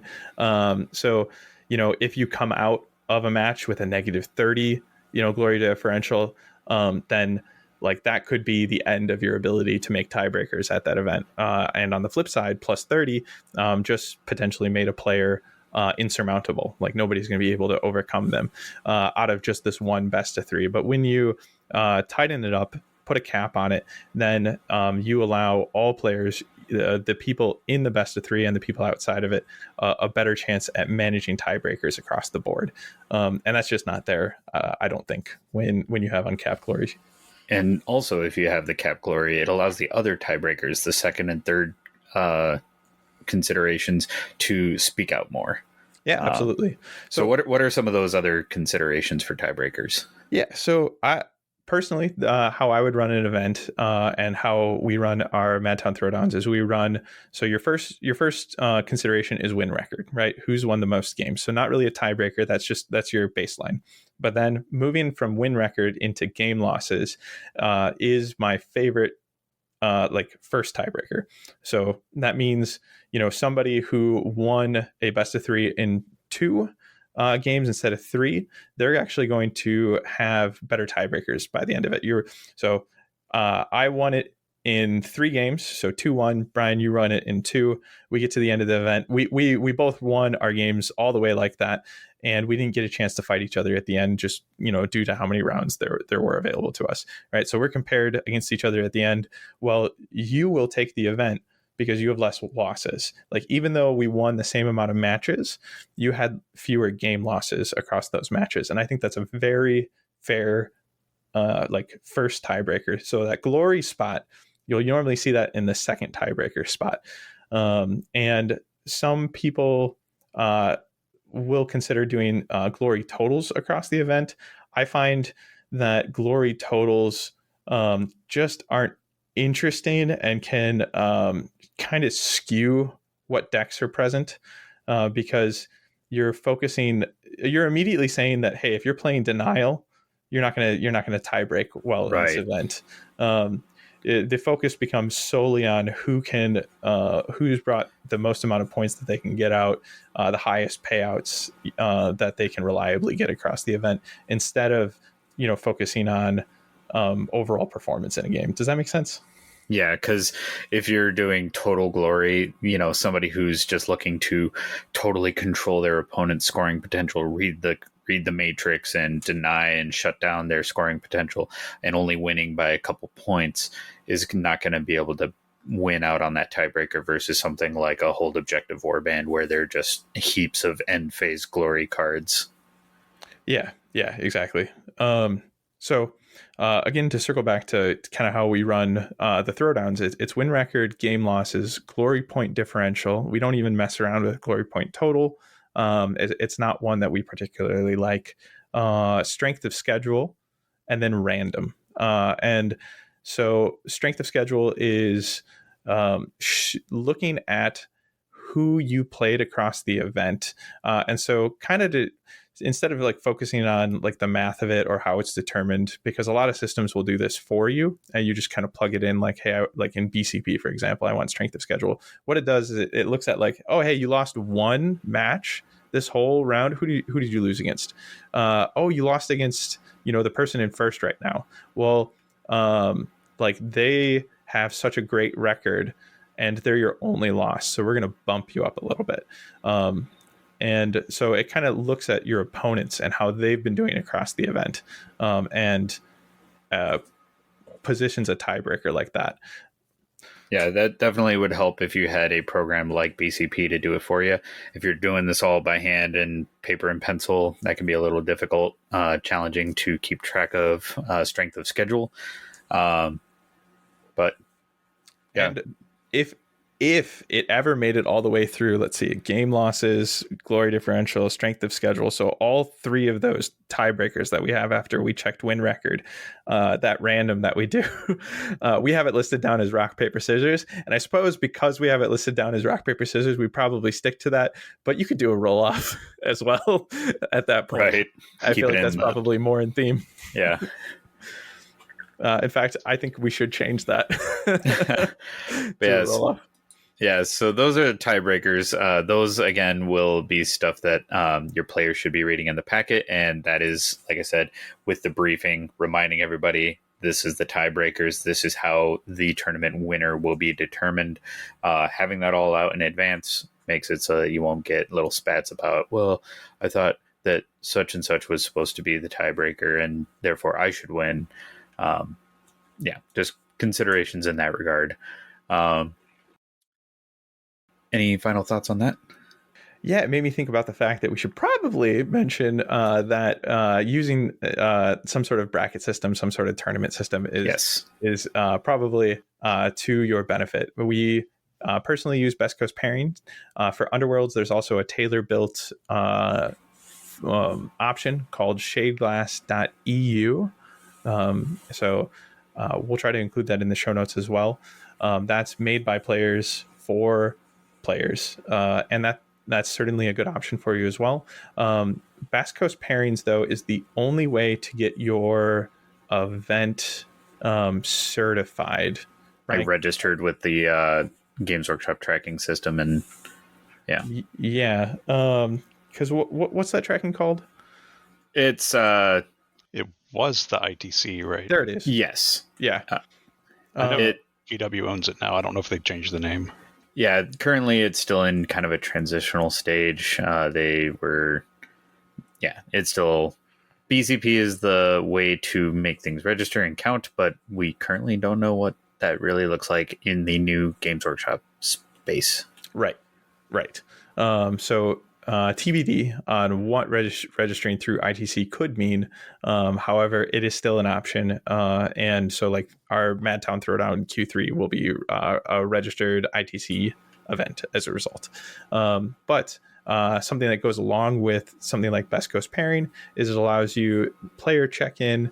It's going to manage your brackets for you. And you can also set an expectation in advance about deck lists. If deck lists are going to be required.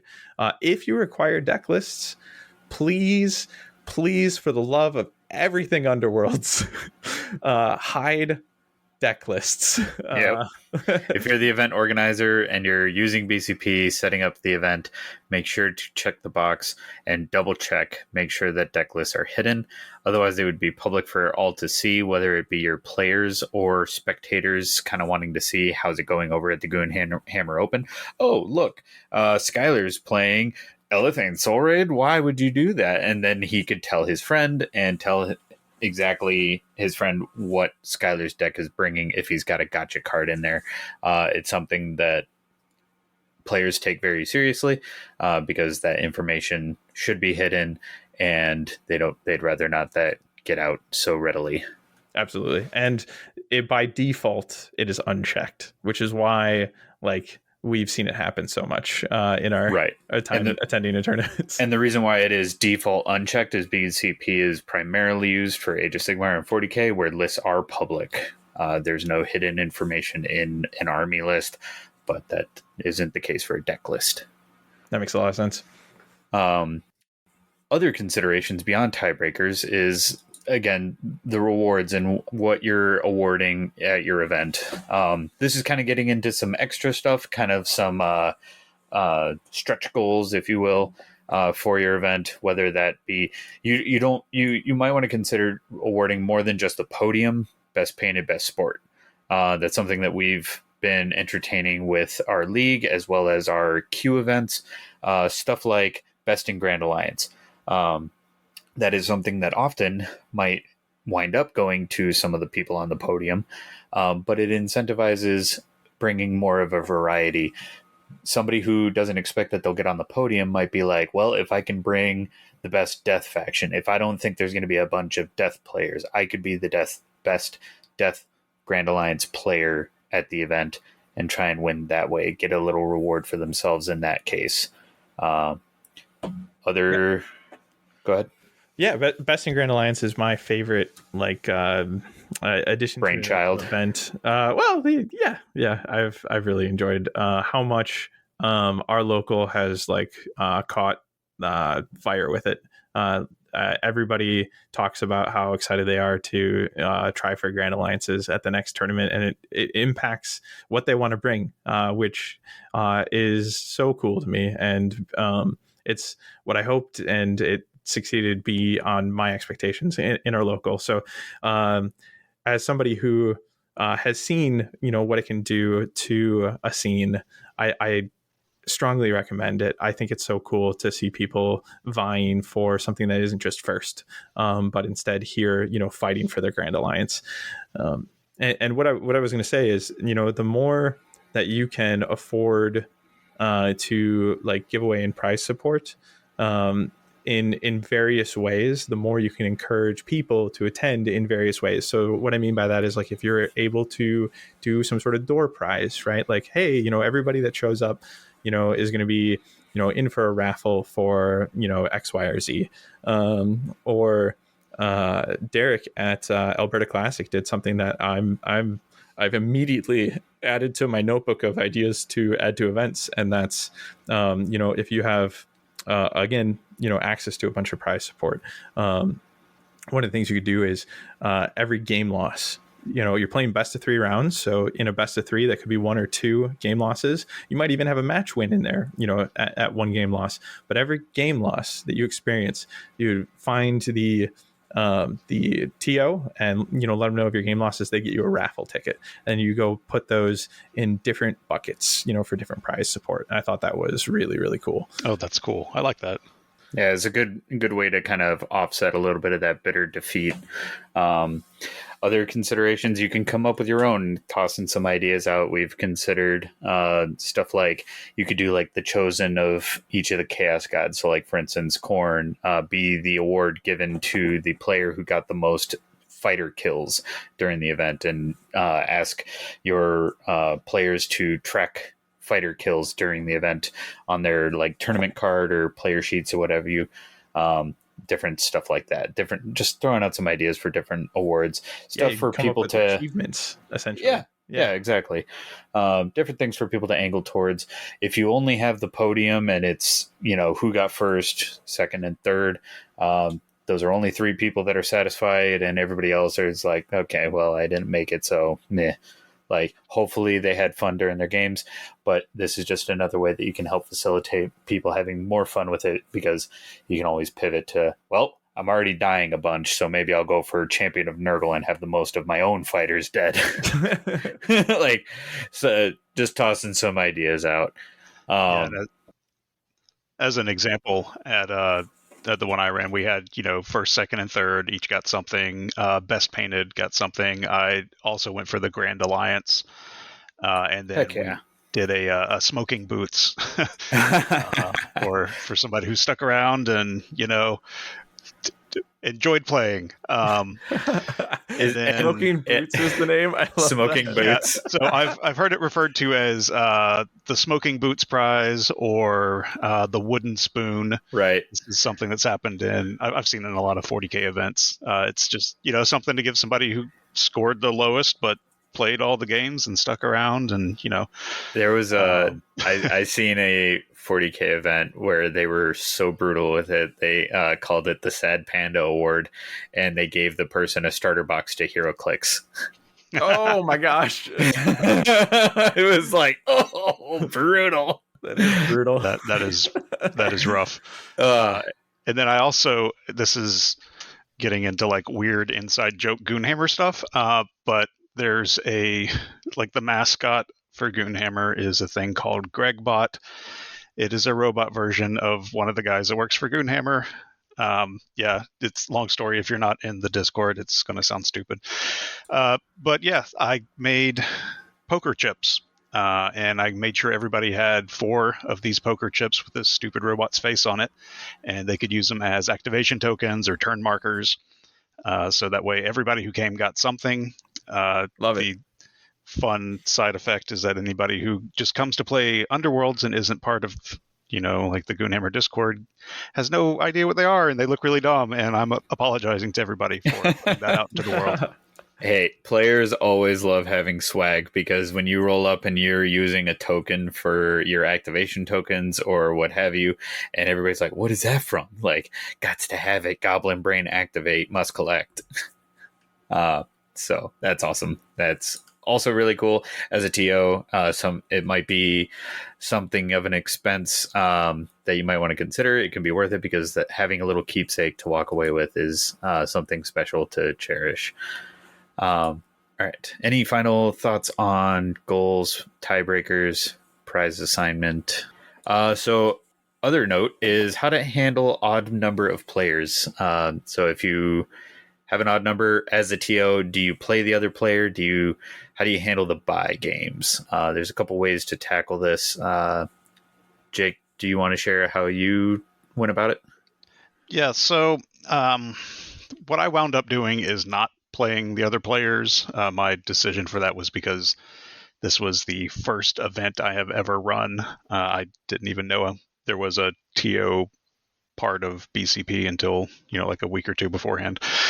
So I was thinking I would have my hands full with the event itself, and I didn't want to let the event suffer on that case. I love you for this. I think that's the right answer, personally. Absolutely.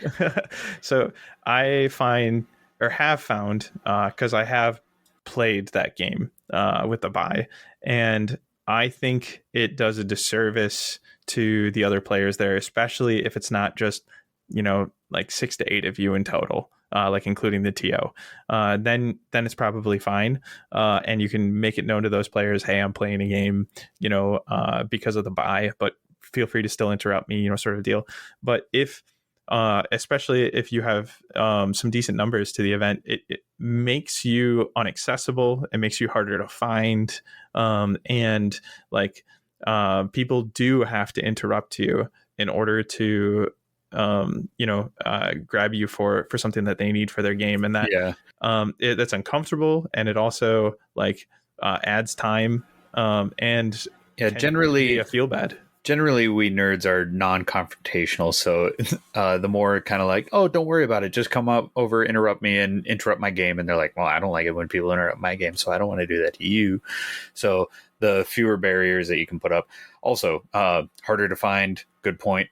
Wear a brightly colored shirt or something so that they can easily point out, whether it be a wizard hat or whatever you want to do to mark you out, helps recognize where the judge is at, especially if you like got to run to the restroom or something. But yeah, I think sitting out is perfectly acceptable if you have a well-seasoned, practiced gaming group and the person and nobody's calling upon you. You got everything in hand, and the guy says, well, I'd like to still roll dice. I traveled and I want to play against somebody, and you're somebody new I haven't played against. You might have that and be like, look, you already got the bye. You have a win. I can't promise a best of 3, but we can try for 1, and at least get a game in. But still make sure to keep your head on a swivel. Make sure that somebody's not looking around, peeking up and saying, and make it abundantly clear, everybody, you're available. And even take a break, like only promise that 1 game, and between each round, stand up, walk around, give the timer for everybody, ask if, there's any questions, make yourself available during that game if your player is kind of insisting on being able to play something. Yeah, I would say make sure that the tournament as a whole is the number one priority, kind of almost full stop. But I wouldn't condemn playing the buy. I would recommend avoiding it as much as possible, or setting expectations really strongly, like Brian said, and kind of looking at, hey, I'm going to be interrupted a ton. I'm going to have timers go off, then I'm going to have to go address.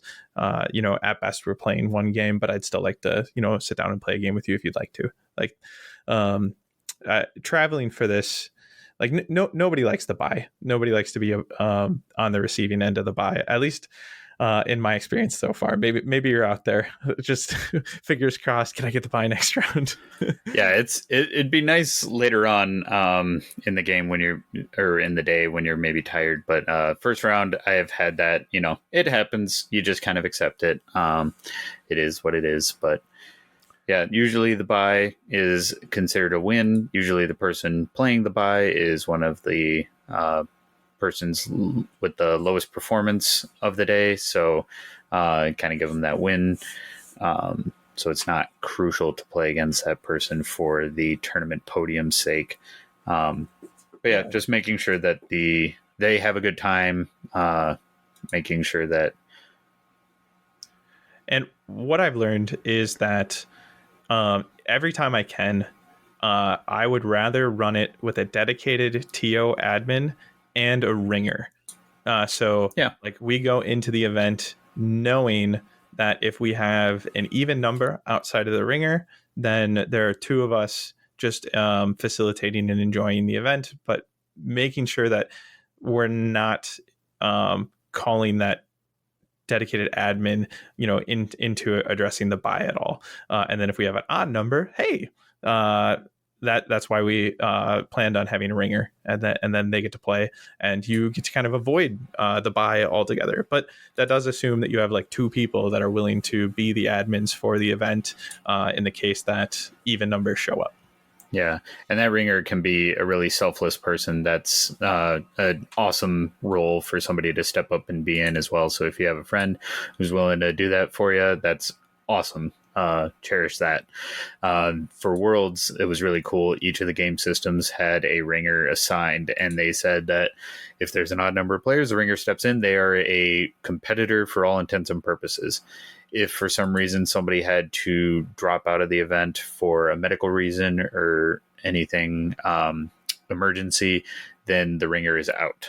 So that person truly is selfless, like they're ready to pop in and lose their chance, even if they're about to win it all. And that was just really cool forethought from the event organizers at Worlds. And if your event's large enough to have something like that, that ringer is a really cool role to have available. Agree. And at the start of your event, let people know like if you're going to be handling a buy, like what that's going to look like. And my recommendation would be to assign them full points for a win. So 14 points if you're looking at like a 7 glory differential cap, counted as 2 wins, and that way I've seen arguments for maybe counted as 2 wins and like 10 points, and there's really no perfect answer is kind of what it really boils down to. The perfect answer is not having a buy. So I think it's best to not penalize a player for that, because they're going to have to kill it in the rest of their games. Yeah, because they're usually at the bottom of the bracket anyways, so giving them the extra points and seeing if they can perform better, maybe they get a win under their belt and they have a good event overall. Any final thoughts on that? I'm good there. All right. So here comes to kind of the more contentious side of running an event is player conduct.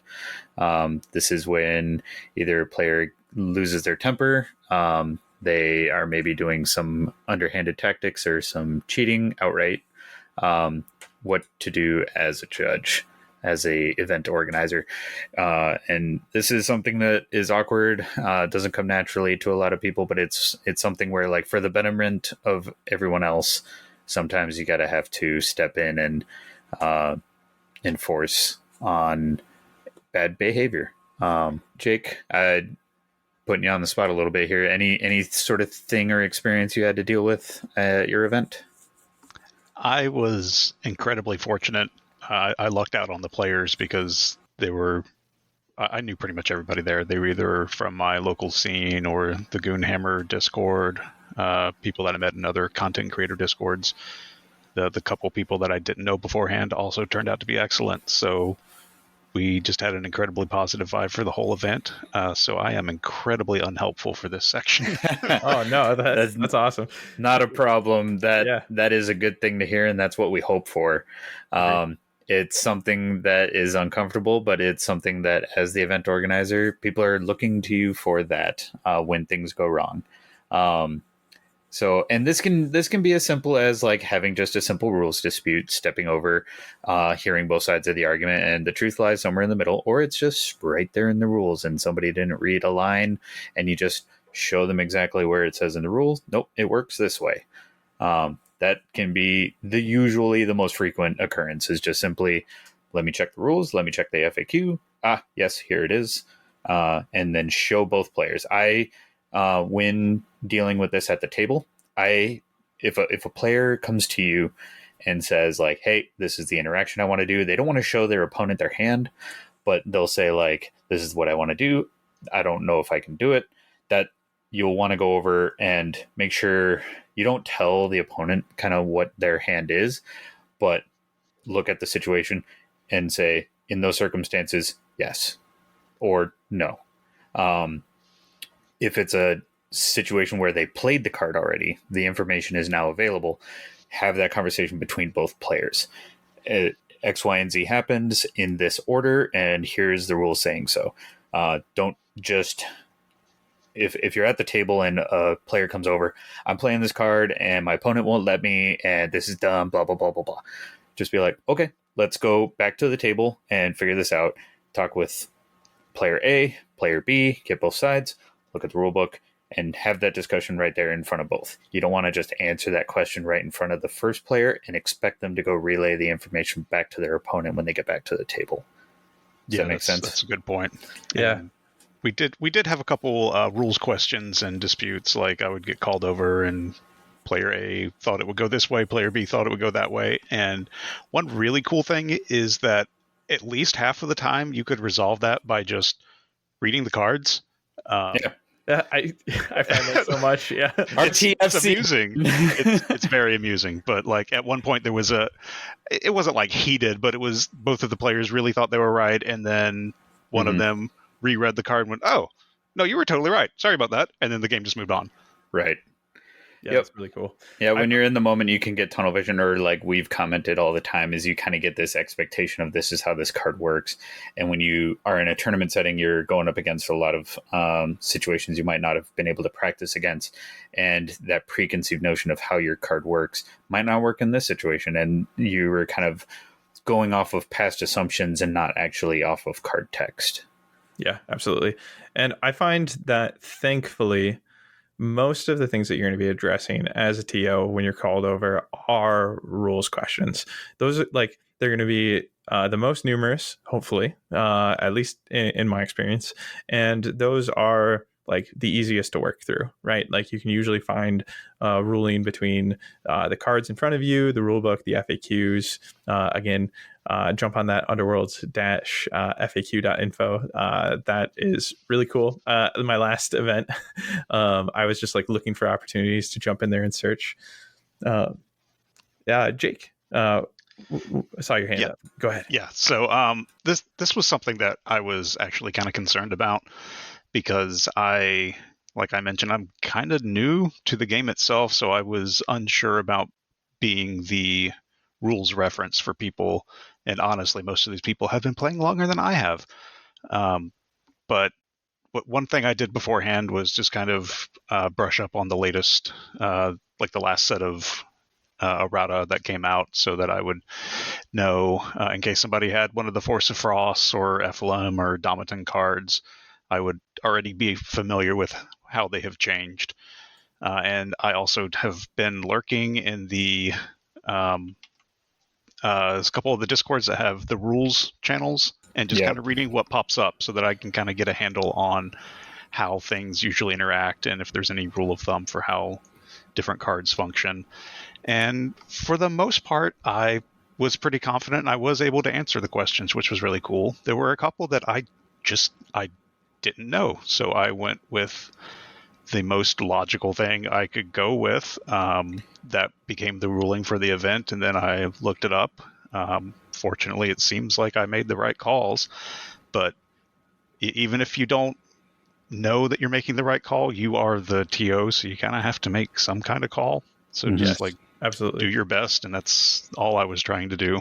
Yeah, as long as you stick to it and then adhere to that for the remainder of the event as well, like being consistent, at least then, because everybody, whether you, like if it's a question that doesn't have a clear answer, it doesn't have an FAQ, there's no clear guidance on it, then it might just be a situation where you got to make a pocket decision, and it might just be that later on Games Workshop might come out with an errata or an FAQ that contradicts, and it's like, well, in the moment, in this pocket universe of my event, I made this ruling, and that is how the remainder of the event was played, in order to make sure that everybody was playing the same version of the game for that event.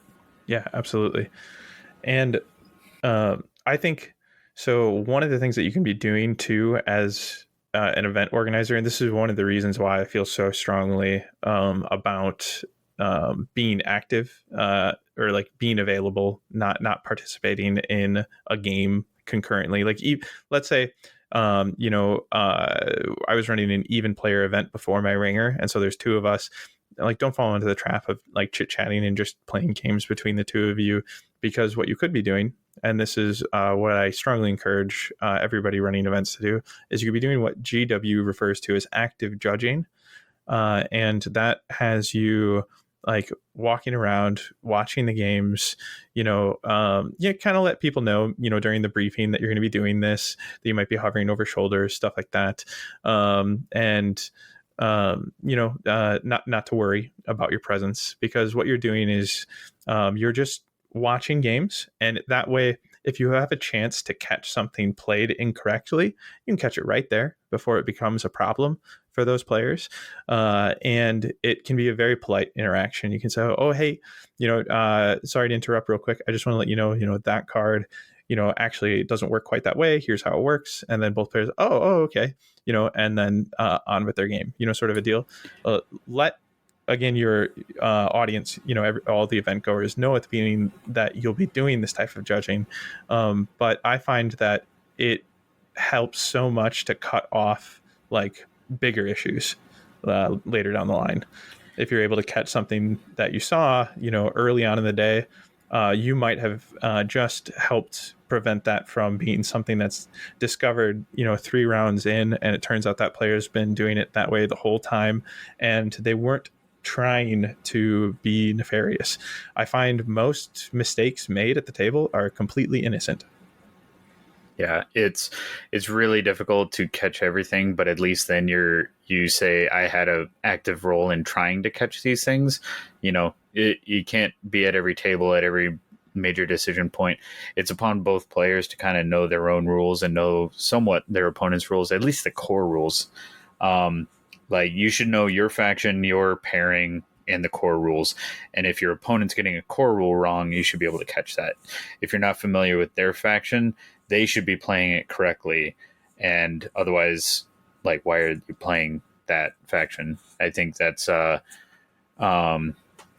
and so it's like as a judge, you're going around actively trying to catch these things. You can't catch them all, but at least if you do catch something, you can head it off before it becomes some sort of a controversy for your event. And unfortunately, a controversy in the finals can be a real stain on an event, and it might be the one thing that people talk about the most of the event, rather than who won the event or whether they won it fairly.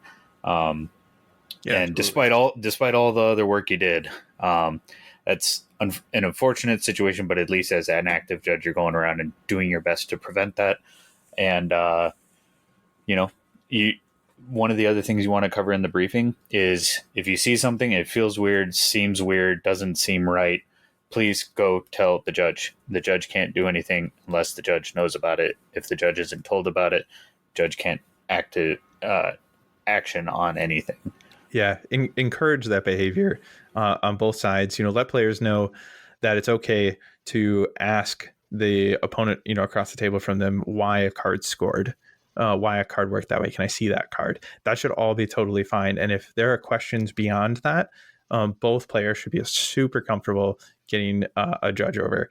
I've TO'd events where I found out later, after a round has concluded, that, a player didn't think that, interactions were handled fairly between the two players in that moment, in that round.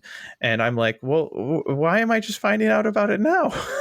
Like I could have been called over. I would have been happy to have, taken a look at that and helped with that. And instead it kind of built, tension and, a little bit of, feel bad, a little bit of sadness, like, oh, I wish that had played out differently. If only a judge was there. And it's like, oh, I was there. Like, call me over. Yeah, we've had events where, after the fact, after everything's said and done, they're like, I don't really trust that guy. That guy, I think he kind of got a few more wins under his belt and got to the podium in a way that he shouldn't have. And it'd be like, you played him. You could have told us. Like, why didn't you tell us? Like, well, I just didn't think it was important. So only now that he's reached the podium, now you want to come and besmirch that. Like, it's really hard to, it's hard to keep hold a player responsible after the fact, after you were silent about it. And so you really want to encourage those players to see something, say something, or if they see something, say something. It really, what does fall upon the TO is making sure that people feel comfortable coming to you and that you will take them seriously. Beyond that, if somebody doesn't say something, doesn't speak out, you did what you could as the event organizer, and you shouldn't feel bad that somebody didn't say something. I would like to also just add, over the all the events we've run, whether those are leagues or tournaments or what have you, that this has been really minimal. Yes. And like it has not felt like it has impacted anything.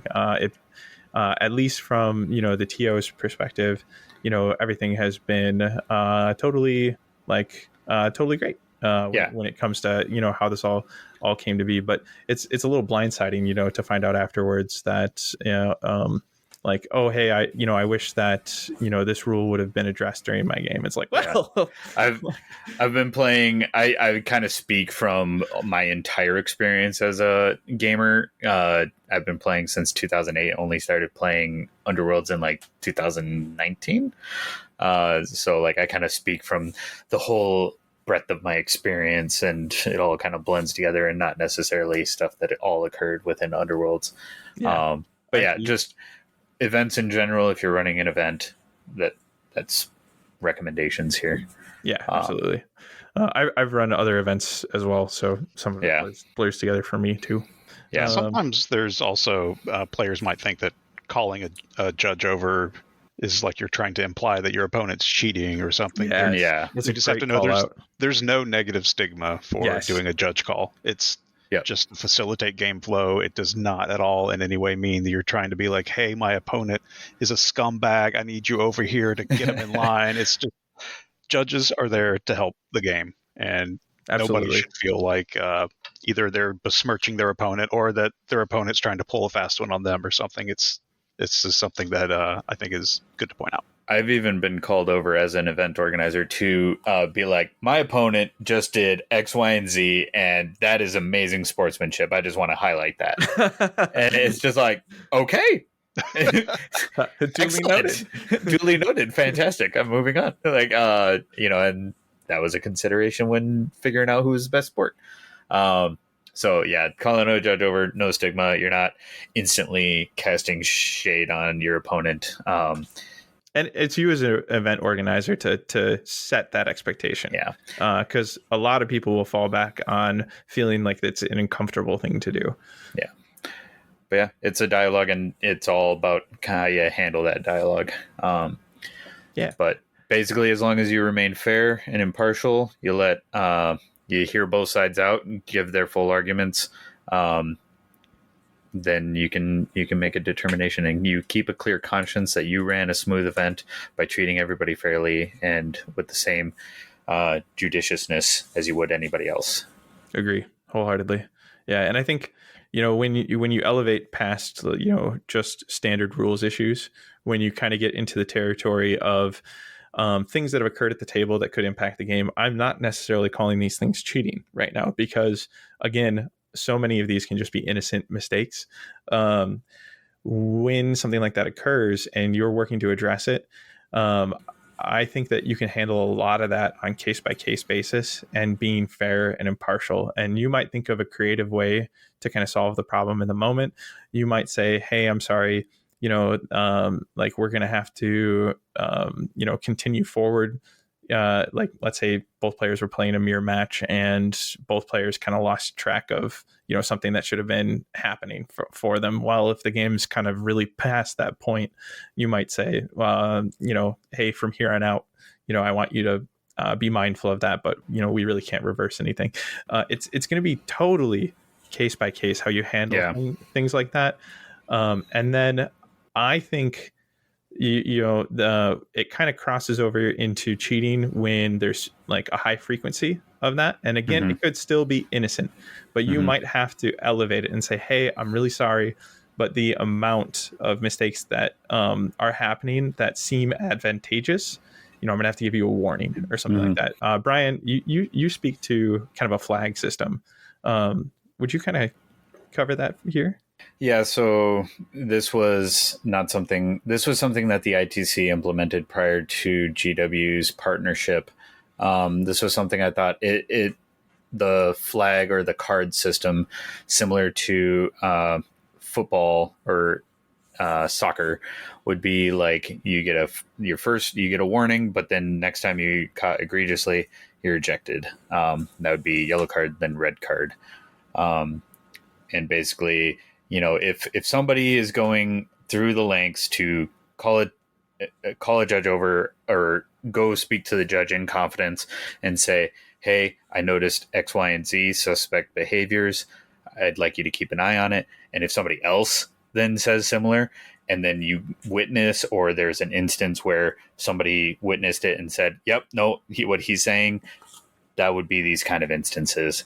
There's no current guidance from like official Games Workshop on how to deal with stuff like this. They leave it totally up to the event organizers, and it depends on the event. And this is the worst spot to be in. You don't want to be doing this. I haven't had to address the actual cheating at any of the events I've run, and I'm very thankful to be able to say that because I don't love confrontation, and I would hate to have to handle something like this. I understand that it's something that is expected of me. You know, if it were to occur, who else are they going to expect to address something like this? It's something that's going to fall on you to handle. But I think you can identify, what what cheating looks like. It's going to, fall on like intent.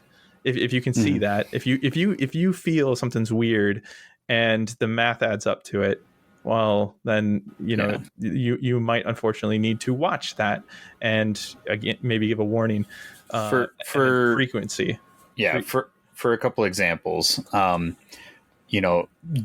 you have like the top tables, you might want to do a deck check at that point, asking both players. They arrived at the table, they're ready to pair off and be like, all right, I'd like you to both present your decks, and don't let them go back into their deck bag or their deck box and be like, I'd like to see your deck, and just go through, double check, make sure it's exactly like the deck list that they submitted at the beginning of the event prior to playing the final event or the final round of the event to determine podium statuses. And that way you can check and catch potential deck cheats that way. Another way is if a player says, hey, I think my opponent's got hot dice, or they cooked their dice, or whatever, lead dice. One way that I was kind of guided on how to handle that is like, okay, here is a set of dice that I have, and you are both using this set of dice now. And it's not to suss one player over the other, but it's just like, okay, you are both using the same set of dice now. The results should, if the dice are imperfect, they are imperfect for both of you now. I like the both part of that part of it. Yeah. Well, this is a particularly fun topic to find ourselves at the end of the episode. I mean, it is the worst case scenario. It is. But having discussions ahead of time, also with your venue, with the whether it be the convention organizers or your friendly local game store, on how they handle situations, can give you a lot of guidance and set the tone. So you know exactly what's going on, and also include that in your briefing, how that would be handled if it's a concern. But I would err on the side of like innocent player mistake majority of the time. Like for that first interaction with that individual. But if this is their third, fourth interaction, or you've heard from others, or it just keeps adding up, that's when you kind of find yourself in the worst case scenario, unfortunately. And that's not to say that somebody couldn't be trying to pull one over on you and take you for being kind and assuming best, but hopefully that isn't the type of community that we're fostering is the word I was looking for there. Because one of the things I think awesome players. One of the things I think that goes a long way to avoiding fostering a community like this is not having cash prizes. So I would not put up my own money as a cash prize for the event, because cash prizes tend to cause a bit more emphasis on the winning aspect. I think I would like. Great call out, yeah.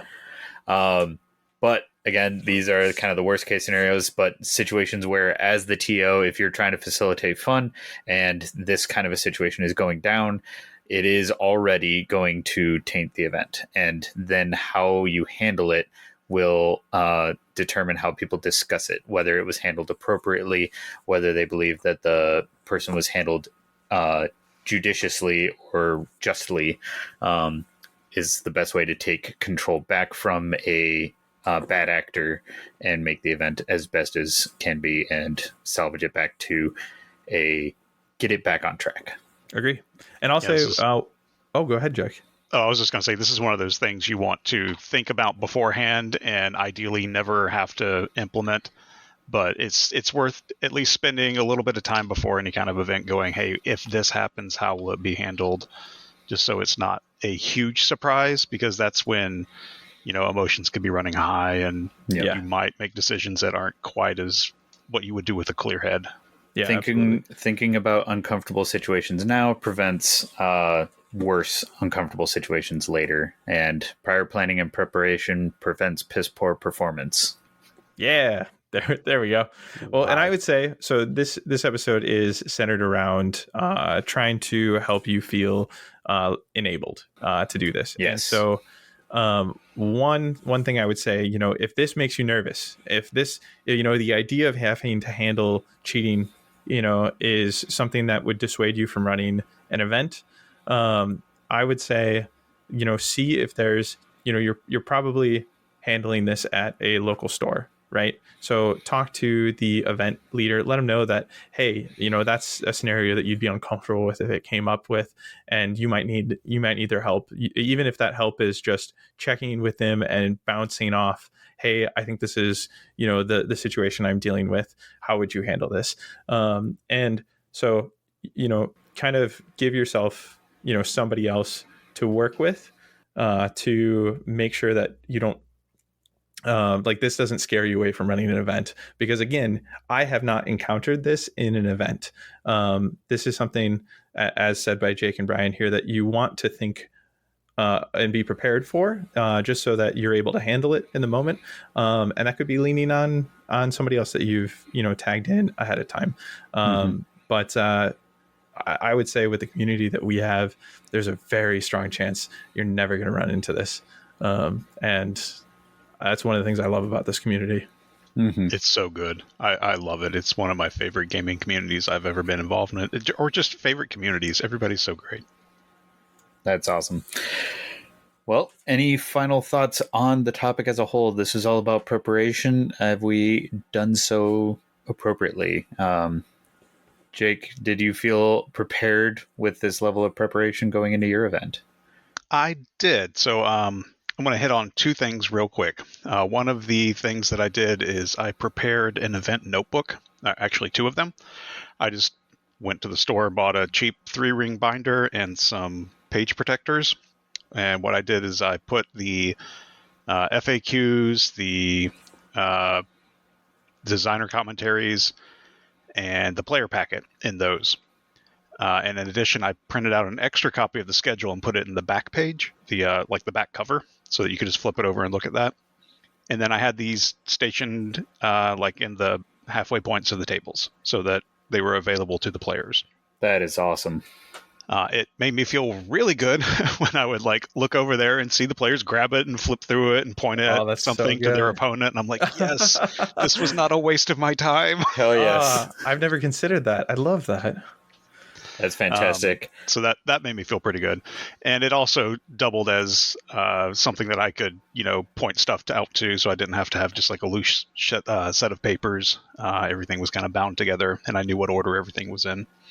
That's awesome. So I enjoyed that. I think I'm going to continue with that as a resource anytime I run any kind of events. Yeah, I think we'll do similar, because part of this has been a work in progress. Like we said, that Davey and Phil kept the candle lit and kept the events going, but it's been an improvement. It's been a work in progress, and we're excited with where we're at, and we just learned something new that we can take into the next one. Absolutely. You can build this vehicle underneath you while you're running it. I recommend doing so. Practice will make perfect. Don't rob yourself of enjoying an event that you could run because of anxiety or feeling that you're not prepared. You are. You have the tools. Hopefully you feel more comfortable after this episode. Yeah. And frankly, I want to hear your success stories. If you are somebody who's running an event out there and you have tips that you'd like us to share with the wider community, if you have just really fun success stories or moments that you want to share with us, we definitely want to hear about them.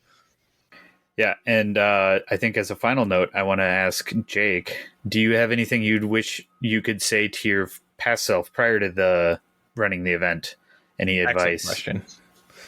There's at least 2 things that I would like to improve upon for the next event. I want to have some table numbers, even if they're just really simple, because the way BCP pairs people off, it also gives table numbers.